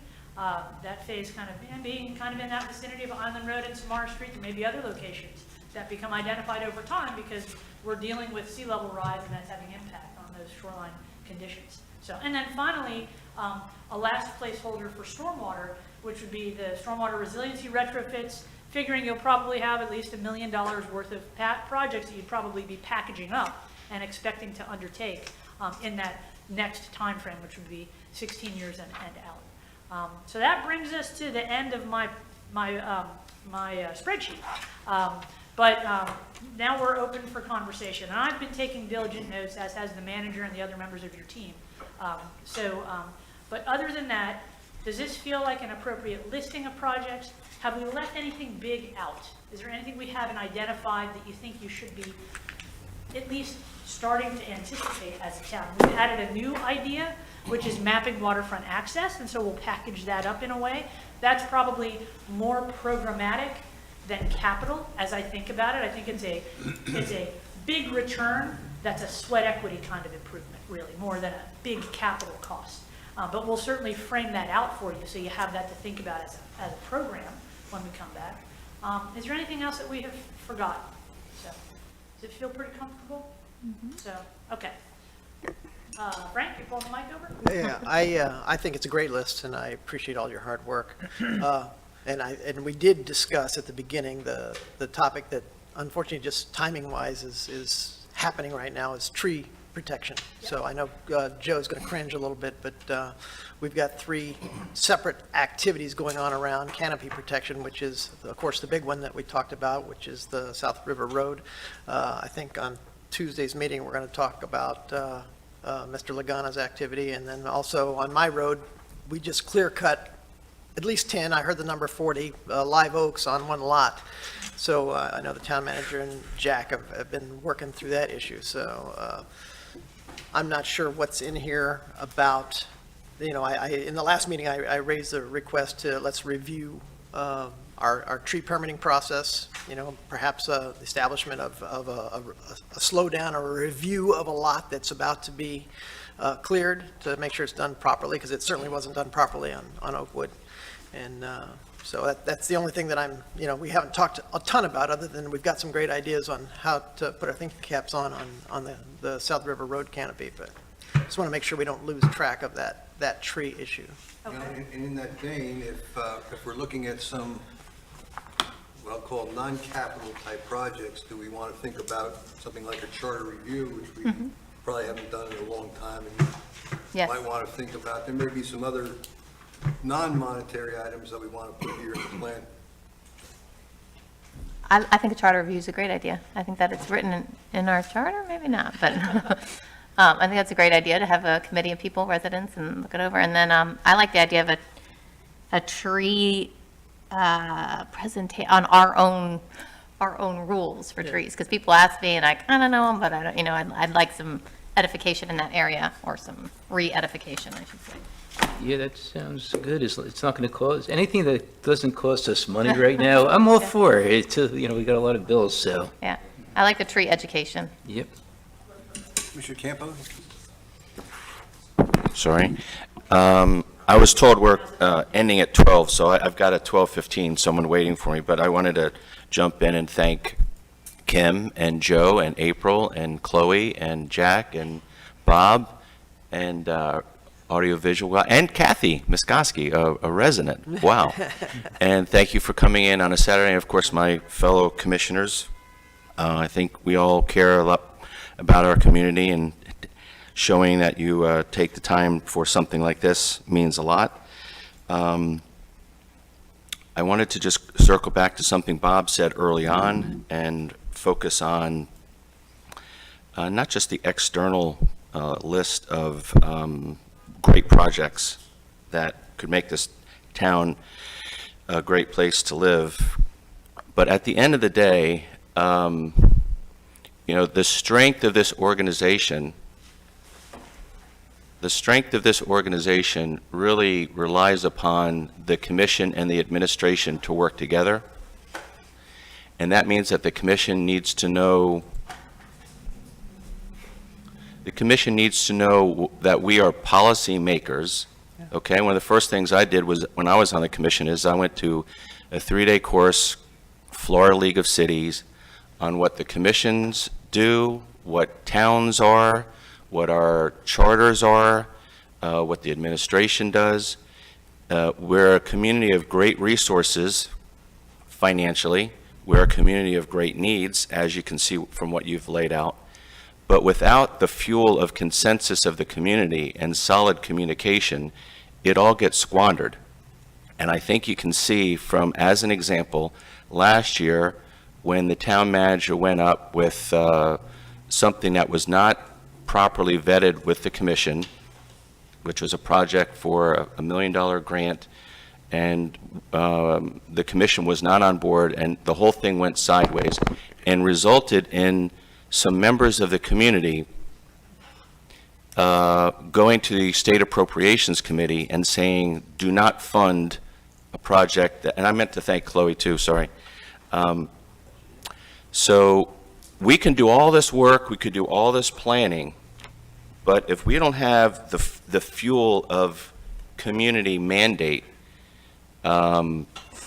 it's all for naught. So how do you build that? You build it with solid communications and a solid bridge between the commissioners and the manager. The manager carries out day-to-day operations. We set policy. And on so many occasions, I see we go sideways with, double checking what Jack's done, or double checking what Bob's done, or double checking what April's done. We're supposed to set policy. And we're supposed to be able to communicate that policy to the community. And if the community buys in, look at the tree ordinance, okay? That was a law that was in existence for 30 years. That was a monumental change. But because we went about it the right way, we had proper consensus, we had a 5-0 vote. Has anyone heard any problems with that since then? No, because we did it the right way, because we communicated the right way. And when you look at the monumental, fundamental change that we can make to this community, it's vast if we go about it the right way. So I think we need to have a little tutoring of the proper role of policy review and administration, because we've got a great manager. We've got the best manager that I've ever experienced working here. We have a real manager, We didn't have managers before. We had people that were elected offices, and the whole thing got tangled up. I think we have a great engineer. I don't think he's the best communicator, but that's not what engineers do. They juggle grants. And so we need to have a written communications plan to help him out. And the communications plan, it's not something that I came up with. It's a real document. So I had called Kim earlier in the week and said, you know, can you give us example of communication plans that other communities do? And she's got some examples. And we've got, I think, $20,000 or $30,000 in our budget. 20,000. Well, I think that we should try to go with a request for proposal and get a communications plan and start singing off the same hymnal, being on the same page, having the same messaging. If we can do that, we can bring about great change. If we're the Keystone Cops that keep knocking into one another and going into areas of non-policy, going into areas of administration, then it's going to squander our energy as a policymaking board. So the communications is the fuel. Being connected with a community of great means is a great fuel of going ahead with some of these things. If we don't have that fuel, then we barely eke by with just running town hall operations and maybe getting one or two functions. So I think we need to have a little bit more work with, you know, now that we've got the great team, how to make the most use of it. What is a written communications plan? We want to send out messages to the community. I was just at the gym for a friend of mine that I've known for 25 years. Oh, are we going to do septic to sewer conversion? I'm like, you know, so the information is not getting out. That will stumble. And, you know, they say a lie will get halfway around the world by the time the truth gets his trousers on in the morning. Okay? We're not pushing that information out. With all the technology that we've got, we're not pushing that energy out because sometimes the commission isn't even on the same page. Commission needs to be on the same page. Whether we agree or disagree, we need to be able to know what the messaging is. You know, we're trying to do something on a limited basis. We're doing this, whatever the message is. Then the message needs to have a different avenue with staff. Then we need to go with our outside contractors. Now we need to, you know, talk to the state legislatures because we can do all this work, and that's a great example of, you know, a representative that was in Tallahassee called me and said, look, you just squandered your ability to get any money from Tallahassee because basically you didn't communicate with your residents. So all that work went into it, and it took all the energy out of it because I accept that as our own fault and as our own responsibility. Because if someone doesn't feel heard by their local representative, they're going to feel heard one way or the other. So if we want to continue, you know, insanity, doing the same thing over and over, expecting different results, you know, we'll just have these great plans and they'll just kind of sit and not get implemented. But we really need to have a document that talks about the stakeholders of our communication, our messaging, and how to get that message out. Breakfast with Bob, great, but you know it's going to end up being the same 12 people that can take off at 9 o'clock on a weekday. So I would strongly urge us to ask staff to somehow put together with your assistance a request for proposal for a contracted communications plan, and at least, you know, when you see what that looks like, it's going to make a lot of sense. And with that, when you have financial resources, when you have the great engineering resources, and then you have the vision, and then you have the policy, and you have the staff, the only thing that's missing is getting everyone on the same page. Not everyone might agree with every single aspect, but there needs to be a concerted effort to communicate with our community. You know, I was at a restaurant last week, the entree was $100.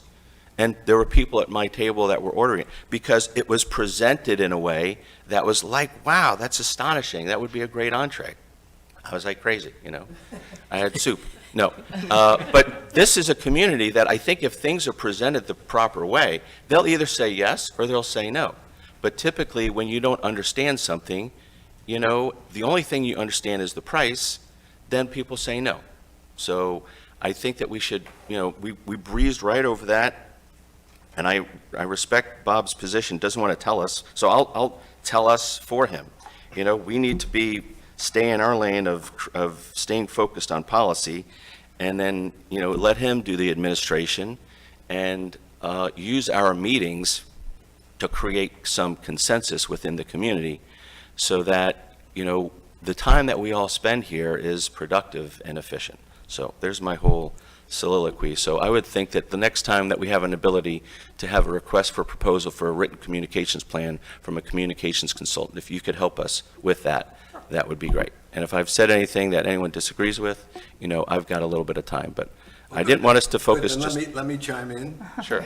See, I reserve all my talking to once, and it seems like a long soliloquy. It's the first thing I've basically said all night, but go ahead.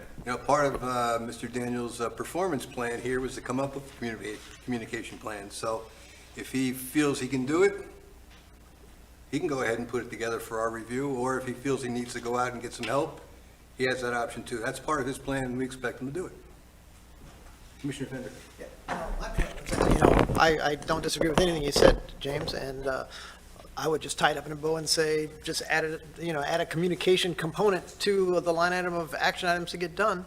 I don't know what form it takes. Maybe it takes a body, I'm not sure, but certainly articulate communication of all the things we do through our website. This is a marketing component. Seems like a valid initiative along the list of all the initiatives we do. So it should be a part of the process. So I agree. I have one more.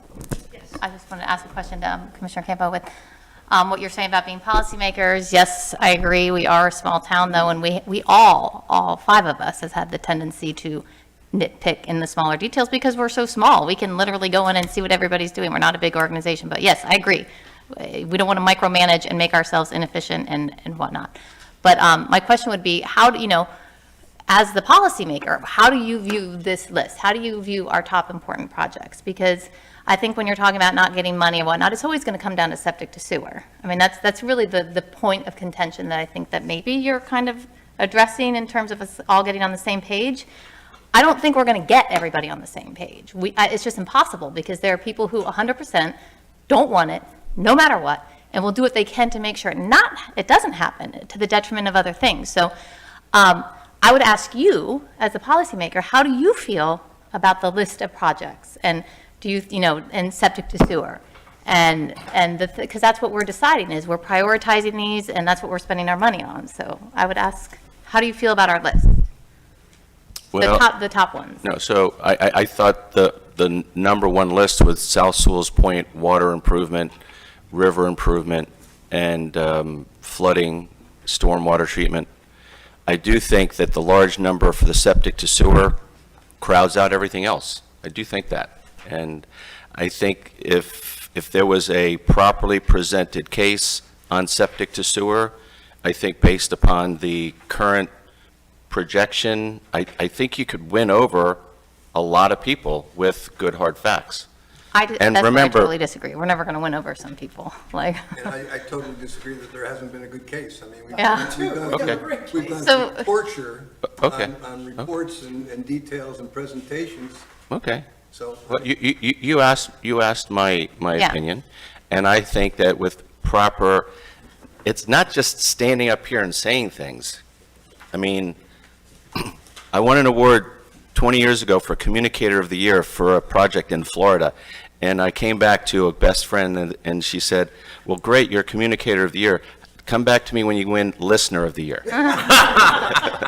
Okay. So communication is two-way. It's Right. not us having 4-hour meetings. Right. We can agree to disagree. Dave and I good, yeah. have agreed to disagree, to move forward. Yeah. I'm not standing in the doorway blocking students coming into, the schoolyard. We're agreeing to disagree on the septic to sewer. I'm not, subverting anything. That's okay. That's what 5 people do. Yeah. They had agreed to disagree. We did that with the truck. So, there was unlimited trees, unlimited sized trees. There was 5,000-pound trees. Trucks, and, we came up with a compromise. So, no, I'm not, and when I bring up these things of, more communication reaching out to the county, getting public input, I think it's short-sighted to say, oh, you're just trying to slow the thing down. It's due process. It's due process. I'm trying to eliminate the number of people. Look at Art Schwartz coming up and saying, hey, you did the 2-hour workshop on septic to sewer. If you listen to what he said, I feel like more informed than I ever have been, okay? And communication, it's a huge, it's a huge industry. It's a huge, it's not just having a 4-hour meeting and having reports and thinking that people are going to glean that information. People are busy. People don't do that. You have to reach out. We have to do survey monkeys. Right. We have to do functions at the, I don't know. I mean, it's a big industry. I'm not standing in the doorway of septic to sewer.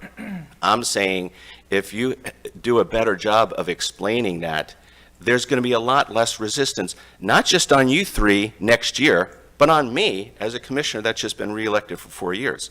I want that. I don't like for you guys to catch flack.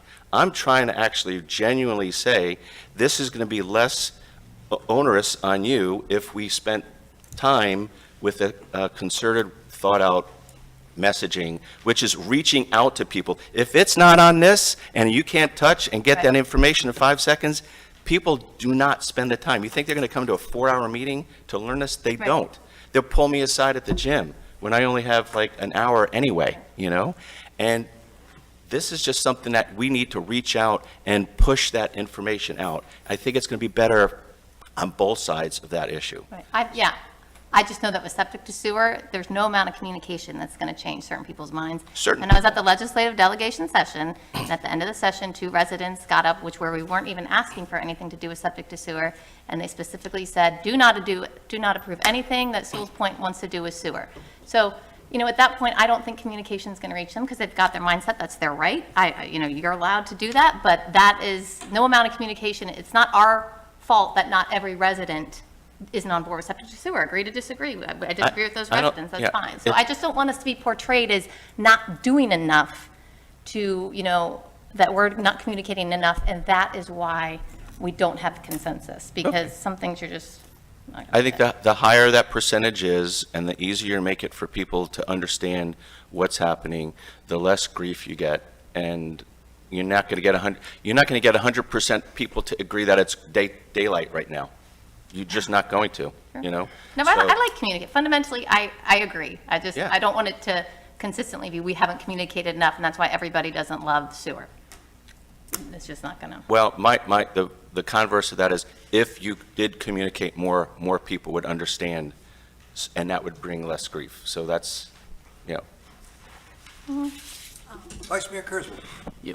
Well, going back to what everybody's saying over here, I was on the short end. I was part of the 2 on the 3 to 2 with the septic to sewer. But one thing I've learned, I've been up here, this is my 2nd term, and I enjoy working with my 4 fellow commissioners. I respect all 4 of my fellow commissioners, although we may not see eye to eye on every last thing that's out there, but it's okay.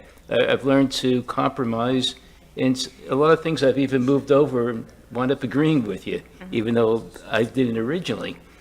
But part of it is, even with the septic to the sewer, I realize I'm on the 2 votes, so, my whole thing was, if we're going to do it, that's what I was just trying to explain, that everybody should have access, if they choose to, as long as it's not mandatory. And, if somebody wants to hook up, I want them to be able to hook up. And that's why I'm saying we shouldn't be limited. I'm going back to that subject of the 300. But, I've always, when I hear somebody say something, they may not agree, and I say, always try and be a better commissioner, and also, to work with my fellow commissioner to say, how can we come to a compromise, or what can I do so they'll walk away happy, or whatever it is. And, something that's accepted by the community, that's not ridiculous, that isn't going to kill the taxpayer. And those are my concerns when I'm up here. Number one is how it affects the taxpayer. Communication, very important. And how we can get out there, but at the same time, to keep things where it is acceptance all around. That's the key part. And, you know, how come we could work in the long term? Because you always got to think, it's not just what's today, next year, but that's what we're doing this. It's going down the road. How's it going to affect us overall? And I appreciate it, working with you folks. Commissioner Fender? So perhaps I'm oversimplifying it because I don't get mired in the septic to sewer thing or anything that we agree to disagree on. I heard simply that we're policymakers and we need a way to communicate whatever policy we come up with, and that seems cut and dried and simple. I mean, a few sessions ago, I said, hey, a resident asked me what we're doing with the road raising project, and I immediately went to the website and tried to give them a link, and it wasn't there. And so, I mean, super simple stuff. I mean, your point is, we need to communicate effectively, and that's a staff activity that seems like a line item that says, hey, let's communicate as broadly, as farly, as easily, like you said. They should be able to go on their phone and click a button and know everything about the local recent decisions, including pulling up the video stream and watching it themselves, right? So I don't think we're completely lost in this task, by the way, but we can always do better, right? I never said that. Yeah. We've got a budgeted amount. Yeah. It's, the fiscal year started October 1st, we're knocking on February. I think, you know, whether, I think it's a valid request. I mean, we've got the ability to put the money so that Bob doesn't get bogged down with it, and it's someone that's a professional, but it's your choice. But, you know, Yeah. anyway. You know, one of the other things I was thinking about when we were talking about grants a couple of weeks ago was that, you know, was I intruding on what staff should be doing? You know, and it occurred to me that maybe we were, you know, we shouldn't be telling the staff how to fill out the grants or whatever, but I wanted just to make sure that we had an opportunity without trampling on what they need to be doing, without hurting their performance, and that's the only reason I brought it up, not to be interfering with what staff is doing, but just to make sure that it was something that the policymakers wanted to do. Commissioner Fender? Changing the subject, so I think we've got the message and we're beating this a little bit. But I noticed we didn't bring up at all today in the strategic planning session the discussion of creatively extending Phase 3 project to include the most flooded intersection. Is that something we should talk about? That's really a tough one from the standpoint, the town engineers has discussed, what the impact of that is in terms of our current grants, and, that if we decided to somehow increase that, it would really hurt us. We'd probably be 2 years in trying to change the permits around and get the grants, unless we wanted to pick up the cost, and the cost would be well in excess of $1 million that we don't have. I haven't seen the quote, but, Well, I haven't either, but I talked to Mr. Capra last week, I said, hey, is this, less than $1 million, more than $1 million? And the answer was it was more than $1 million. So, Well, first of all, and I'm going to make this quick because I know I get lost in the communication. I agree with that. And I'm not criticizing him for saying that. I'm just saying, the fact of the matter is, and I've talked to HMGP, because they're the major benefactor of money, and I probably should tell you all the status of the money, okay? For South Sewalls Point Road Phase 3, okay? Because I think over time, it's increased. Let's be honest about it. We've added $1.7 million for septic to sewer. If we don't get that $1.7 million in that swag grant, guess what? We're not going to be able to do sewers. It's pretty simple. So the point is the dollars have gone up, and so it's the base construction's $6 million now, just construction, okay? And so when you add septic to sewer, you add another $1.7 million to that, so that's $7.7 million. And I haven't put in there the numbers that you've already spent in land and design and all that other stuff. That's why you see $9 million on a lot of these projects. I just want you to know where it comes from. The second thing is you've got $1.6 million in HMGP grant. That's a federal grant. That grant right there is limited to size and location. If we increase the size of that, which we did once, we went from a $200,000 grant to the $1.6 million grant. It took us 2 years to get that grant, okay? And that's what they're telling us at HMGP, FEMA. If you go and increase those grants, it takes us forever to get those changed. The HMGP process is a long process. It takes 3 years to get those grants to work. And I'm only telling you that you got 1.6 million from them, you got 3.4 million from resilience, you got $900,000 from MCU for the water main that's in there, you know, and you just submitted $2.5 million on the strike. That's $8.4 million. You're still not up to the 9 million, right? The point is, we can go to construction because you've put your money into it. And the thing that you also should know is your range of participation goes from 25%, 27% to 50% or 48%, okay? So I'm trying to keep you in that range between 25 and 50%, which folks, that's going to be fantastic if we can stay close to the 25%, meaning your participation. All I'm telling you is the money goes up, and my issue with all this is, it's not that we need to do the communication, but how we communicate is the other thing. We have actually changed how we did septic to sewer based on the comments you heard from the public. There's no doubt in my mind we have. Why do you think we're at a point where you don't have mandatory assessment and you don't have mandatory connection? We listened to the public. That was the main thing. We also listened to the fact that we covered the areas in the low-lying areas where resiliency was going to be a problem. And so the point is, we've been listening. It's not that we don't need to be doing more communication. I would agree with that. That's fine. But the fact of the matter is, on the communication, we turn in grants. We are very open with these grants. We have pictures, we have drawings, we have a write-up and everything. There's nothing to say that can't get just thrown up on your website, okay? At least it's out there. But the point is we're all sitting here thinking about how we're going to make it a pretty picture and so forth. Folks, we're going after so many grants. Everything on that list is grant-driven, okay? There's no way you can afford all that stuff.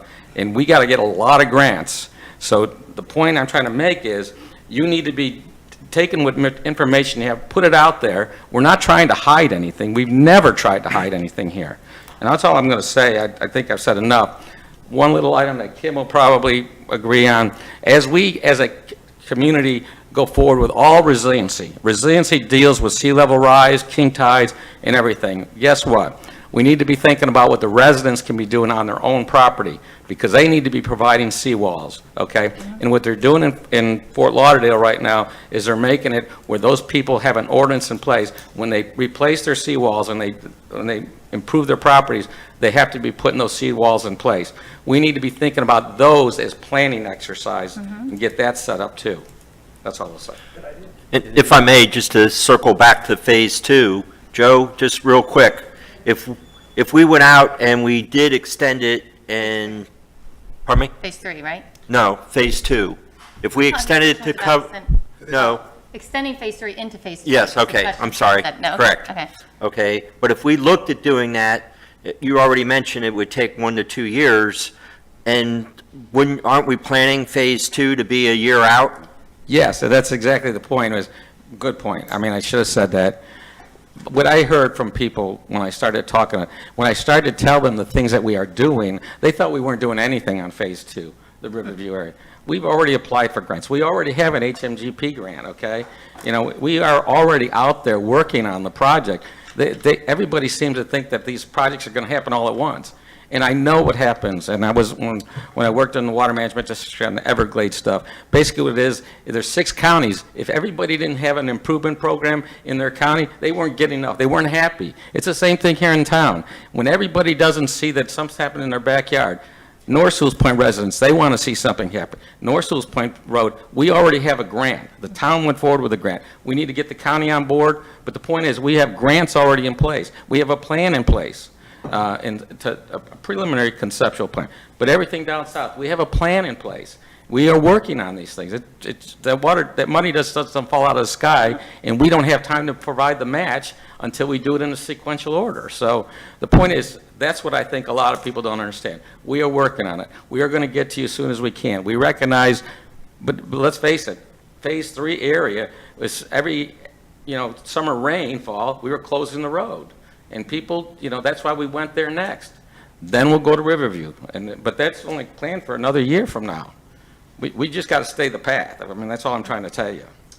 And I think, Joe, we were talking a little bit about, maybe giving the commission on an update of the grants and the matching, because I still think that's confusing for most of us. We're working on that for you. We need to do And just just to take off on the communication thing, and then I'll let Kim go back to her order of business, but when I talked about communication, we had 15% at a minimum turnover of houses and residents within the last year in Sewalls Point. So if you take a new resident, they don't know anything about road resiliency. And, granted, the economy right now is in a slowdown, or at least real estate market, but I don't see it here as yet. But, we've got all the figures that over the weekend that said that, we were down, dramatically in our sales of homes. But that's where the website, where I started out this conversation, and, I didn't have the foresight back when we did the budget, because I was just here, okay? But when we're limited to 6 items that we can connect to with our website, we've just got too much going on. And, there's too much going on that you all will remember every single thing that's happening with a particular phase and where it's at. But I think if we could get a website up and running and that is user-friendly, interactive, and we've been working on that, and then coming back with a proposal to you is this is what it's going to cost us, and this is where we can get the money, whether it comes from some of that money that's set aside for the communications plan. I'd like to show you what I've drafted so far, and maybe, and I've worked off of communication plans that I've written before and ones that I've seen currently, because, it has been a while since I've written one. But I'll let you all be the judge and say, okay, well, now I think we do need that professional spin, and that's fine. All I'm trying to do is save us some money and still provide that service. And so, That's what we Yeah. ask you to do. right, so so my game plan, and I'll sit here and be quiet. Sorry, Kim. Commissioner Fender? So I was just going to circle back around to the finances a little bit, because I've heard a couple of comments, and I've thrown out a few ideas, and I incorrectly haven't prefaced every one of my ideas with, should cost allow, but, financial stewardship is the highest, among all of us, our highest priority, right? So. Not the government, we can't print it. That's right, we can't print it, but if you're interpreting the things that I'm saying as not being cost conscious, that's not the case. I assume we won't do South Sewalls Point road raising if the finances don't allow us to do so, right? And so then I was going to ask about I just can't recall, and I remember there's been tons of conversation about it. We certainly did increase millage a little to help with capital projects, but also we went and got some ARPA money. Well, we had ARPA monies as well, Okay. but we also got a line of credit, right? Didn't we just sign a deal with Seacoast Bank? That's for the purchase of the property at 78 South Sewalls Point. That was for the land. Just for the. That was just for the land? Yeah. Yeah. We We never did that. We never did a. We did?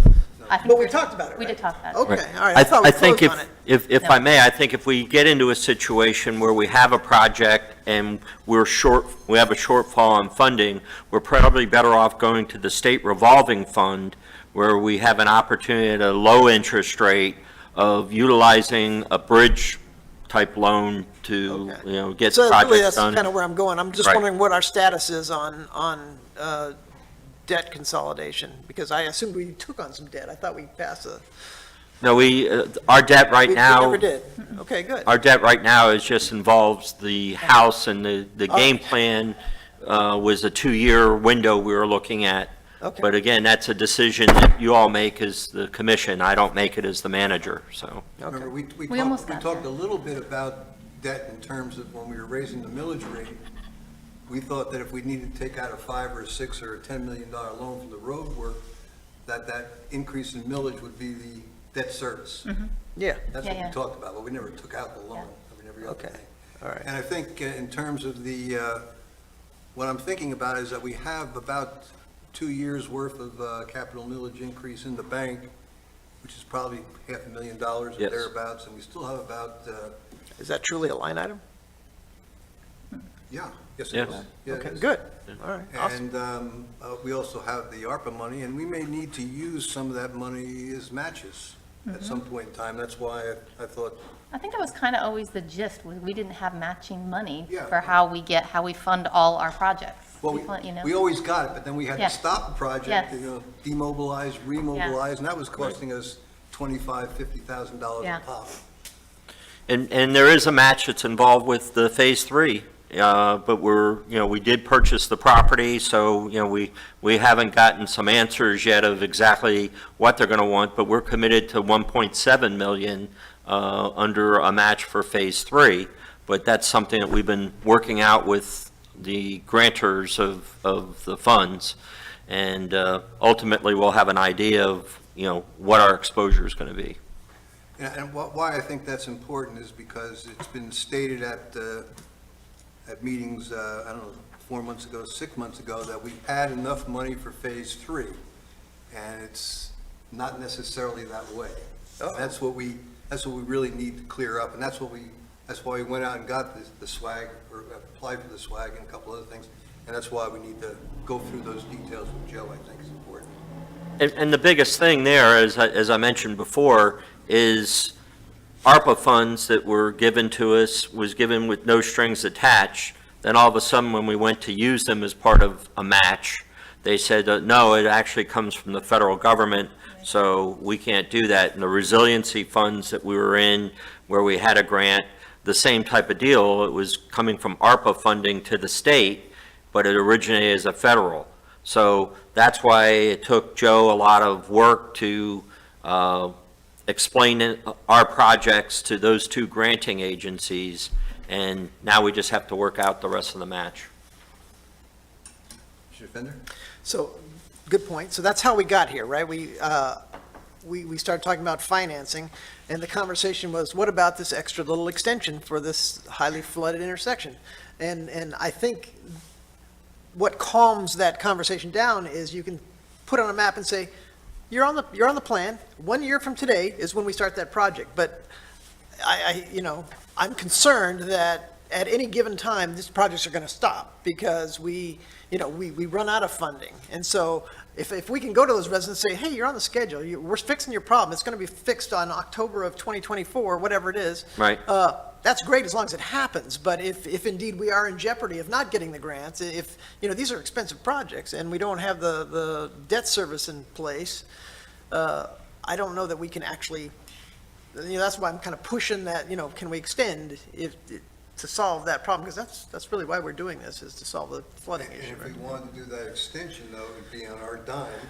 I'm not saying we do it, I'm just Right. saying that If we, you're asking Joe, I'm sure Joe can give us an estimate for how much that would cost. I'm sure he can't, that's not my point. My point is that we do need to appease the residents that have come forward and say, hey, I see you're doing a bunch of stuff, but we have a real problem here. And so we need to put a plan in place that's going to resolve the problem. And that plan could be a year out, which you brought up is fine. That's an adequate answer, assuming we can get a year out, right? If the funding is going to dry up and we don't get to phase 2 after 3, that's a problem, right? Well, I'm sorry. I've had my Go ahead. I was just going to say it's the second item on the list that's up there, and the HMGP grant we already have, which is a design grant and then turns into a construction grant when we jump through their hoops. And then the MCU contribution, that's the utility lines that are going to have to be run, so that's there. The resiliency grant is what we're waiting on. And, we were hoping to know in November where we were, and I think, as Chloe mentioned in her presentation, we're waiting on the governor to make those announcements. Sounds positive So- from what I heard from Chloe. So hopefully, in a month from now, we can be sitting here and have Phase 3 all locked up, Phase 2 all locked up, and then we can have conversation about Phase 4 and South River Road, and, and just kind of move that along. But it's just hard with grant funding to. And the appropriations request was for Phase 2. Commissioner Mayfield? To Commissioner Fender's point about the funding drying up, just from my perspective as a commissioner, I think that this road project is essential to the well-being of Sewalls Point in the future. We really don't have a lot of options to let it dry up. I mean, barring like a nationwide depression, we would have to make it work, because I feel like this is what we need to do to But keep this. there is a physical limitation, though. I mean, there is a point, I don't know what the red line is, but Well, when then, we can't if, do if it. we're at that point, we really shouldn't even be entertaining the idea that we're going to do a dock. That's why I always say first comes Dock first is is the 20 road. grand, we're talking about 9 million. But it all adds up, Oh, yeah. you know? So I'm just saying that, like, it's such a priority for me as a resident and as a commissioner. completely- That I'm not road disagreeing. needs to be fixed, and so we need to find a way to make it work. I think we will. Yeah, so I want to instill some confidence. This is really important. Yeah, We're going to but make this the work. It's conversation not like we had funding is- might dry up tomorrow or something. I'm going to put on my Republican hat for a second and say the financial stewardship of this project is of tantamount importance. I mean, we Yes. can't just say we're going to do everything and because it has to be done. There is, we have to make it work financially. Yeah, so we won't extend phase 3 and add on that extra cost. And I think we- Well, my point is, we also have to answer the residents, and at some point, we have to tell them when we're going to fix that. Yes, I agree. 10%. Yes, letting them know would be ideal, and then they can kind of, and then, I think we've got a pretty good comprehensive plan going forward, and, if at some point in time the funds do dry up, then we may have to go to the point where we take out some debt, and Yeah. and we thought about, having the millage increase, which is specifically by resolutions right, for yeah. stormwater projects, that could handle the debt service if we Yes. absolutely needed to. I mean, other coastal areas like Jupiter Island, they have that specific debt service, whatever, you increase the line item just for the debt to pay off that project. So that's, I feel like That's coastal what I towns. really thought we had in place. No, I didn't realize we no, didn't do it. I thought that No. was the whole And then, discussion. real quick, so I just wanted to say to Kim that I think the stormwater utility, and that's kind of talking about a stormwater utility fee, right? A whole fund type thing to, I think that's important as we do all these projects and as we're getting completely built out, and to have a recurring source of revenue just to pay for maintenance. Talk about like Riverview, one of the main problems is it keeps getting clogged up. So if we just had more money to like regularly clean it, that would be helpful too. So to just have that recurring revenue designated for all the stormwater projects, I think is very important.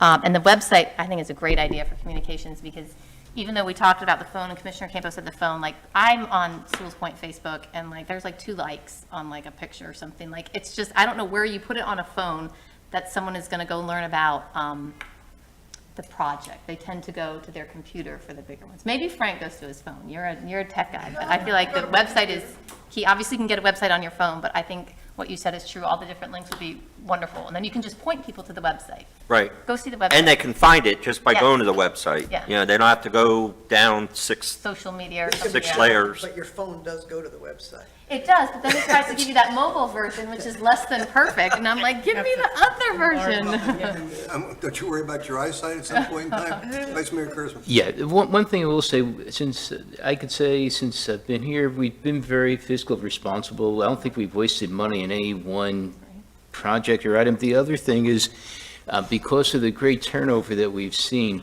one of the things that I think we haven't done and that we really need to do is people move in, they have no idea about our tree ordinances, for example. I've seen people come in and they immediately cut the tree in the yard because it's in their way or it's in their view, whatever the reason might be. And I think it hurts all of us. None of us want to see that.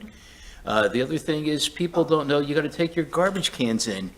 The same day that the garbage truck comes. They don't know that you could they think that you could leave your garbage cans out 3 days before garbage day, or the yard debris. I think that needs to be clarified. When somebody moves in, I think somebody needs to hand them a packet. It's direct communication.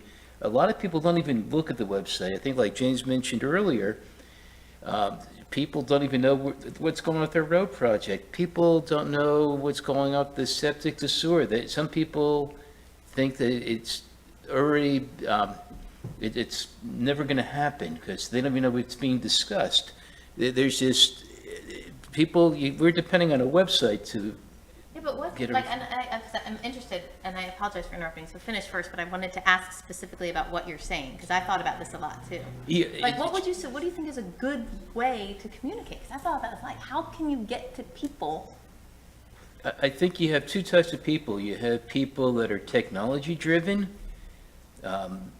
where they look, everything's on the internet. If they throw away their mail the moment they get it, then you have people that read every piece of mail that comes in their box. Even if they don't have a pool, they read the pool thing, that you could save money on pool supplies. I mean, it gets ridiculous, but they don't look at the internet. The only thing they do on the internet for is maybe to look, it's a lot of, how many people actually subscribe to our email that are actual residents right now? When they get the email blast, I guarantee about half the town probably does not. You have more people that aren't residents that receive it than are residents. I mean, if They're you in two look- separate categories, so we don't send out messages a lot to non-residents. We send it to residents. But anyhow, we're going down a rabbit hole, and it's great discussion, but we'll have an opportunity really, when we talk about the communications plan and all, which will probably be at the first meeting in February. But I just want to get back to Kim, because we're trying to stay on a schedule here, so Sorry, if you all Kim. don't mind. Which And I expired- think Joe's got to I'm go here pick up for your you, wife, but right? I know Joe has a conflict, and so I just want to make sure, are there other questions for Joe before we come to closure, because we're going to lose him? Thank you for coming in on a Saturday, Joe. He was Thank there. There. He's got to pick his wife up at the airport, so. Yeah, he's got it, so. Don't miss that. I don't want to be left without answers for your questions, so, okay, so I think we're kind of at closure. Last slide, you could just put up my contact slide, which Oh. is 46, so for members of the public that want to contact me directly, there's my contact information. SWAG, thank you, April, is Stormwater Assistance Grant, for those that are listening. That's what the acronym means. What I have as takeaways from you for today, we have great feedback to kind of refine that list of priorities and bring that back to you. Bob and I will be working, in fact, together over the next 2 weeks, 3 weeks or so. So the goal is to get back to you, maybe at a March meeting, I think. We'll try to do that if we can. I don't want to over-promise. I'm always cautious. I would always rather over-deliver. But I think we can probably get it back to you in March. It also, I have a list of different programs, I think, that you want to consider in tandem with those priorities. And the things that are on my list, there's a tree protection issue, there's a water access opportunity to do some mapping and thinking about that. The charter review was raised, the review of the tree regulations themselves, those are kind of two different things. Raising seawalls is another consideration you may want to have that bolsters kind of what you're doing. Certainly the communications plan has had lots of discussion. That's coming back to you as a board. And then finally, a new resident packet. And that's what a lot of communities do. If you've had 15% turnover, that's a lot. We do have a new resident. So maybe a chance to kind of rethink Yeah, that good. new resident Let's review packet. it. I haven't seen See it. what's We in do there. have it. Right. So, I'd love to look at it. so with that, those are the things that I have on my list. What I'll be bringing back to you in, let's say, March, hopefully, or April if need be, is the revised list of capital projects. You'll have that ahead of time, so you'll have plenty of time to review that, not on a computer screen, but, a physical copy. Kind of an overview of what those different programmatic things might be that you talked about today, and then a discussion, I think, about finances. It sounds as though that's necessary, and in your workshop 2 years ago, you had a lot of discussion about the idea of getting a line of credit established. How would you go to the state revolving loan fund? You don't want to be out of the game when there's a grant that you need to go get and be able to document a match. So I think some discussion about the financial structure that you have to be competitive to implement these things might be valuable. So we'll work on those three things. I don't think there's anything else that I've left out for today. Does that sound like reasonable coverage for where we are? It does. Commissioner Fendiga? That sounds great, Kim. Thank you for that. Since I'm down in the weeds a little bit, but and then throwing it, since we're a strategic initiative list, what I didn't hear anybody bring up is the excellent idea you had last meeting, I think, John, which was the tree seeding initiative. I don't know how he stated it, but you said in the past, after Francis and Jean, the commission made trees available to the community through some program. Looking into that again, it seems like a subcomponent of the whole tree thing, Yeah, some of those trees, they're pretty tall now. Yeah, I just wanted to make sure we had it on the record since you brought There's it like up. a package of tree things, I think. that Yeah, we'll have to yeah. kind of put some framework to. So there's an That'll arborist need, continue what do you Tuesday. have, what are you losing? Okay, yeah. What do you want to plant, that type of thing. Yes. I have a quick question. Just confirming, I think I get it all, that each section had the stormwater, I'm sorry, not that, they had the stormwater resiliency retrofits. That's essentially maintenance It's both. And improvements, or that's for all our stuff? They're going to be more capital. I Maintenance don't- is going to happen ancillary to that. Right, but, Once we Like go a- through the resiliency study, we're gonna find more people, and as we build along South Sewalls Parkway and North, we're gonna find neighborhoods that say, hey, I got a flooding problem here, Okay, a flooding okay. problem. So just I more wanna little make sure we have projects. money, Just Okay. like we did on River Road. Okay. We're gonna run into more of that. okay. Yeah. So Thanks. that's kind of like a catch-all, Yep. right? That's a kind of a catch-all. It's good that it's there, because I'm sure it'll appear. So it's really great governance as a community, so. Okay, so for the good of the order, if nothing else, we'll come back to you. Thank We'll you be so working with much. staff. Yes, thank you very much. You did a great job. And just Really before you leave, I just wanted to let you know, on Tuesday, the developer and owner from Oakwood is going to, they will be at the meeting with Awesome. their mitigation plan, Sweet. so Good. you will get to see that. Could I get a soft copy of this at Okay, some are point? there Not, any, no urgency, but, Any other Email? questions Yeah. or comments, or I'll take a Next motion week. to adjourn? It's on the website. Motion to adjourn made. or send me the link then. It's on the we're website. adjourned. It's on the website. Under Thank- meeting.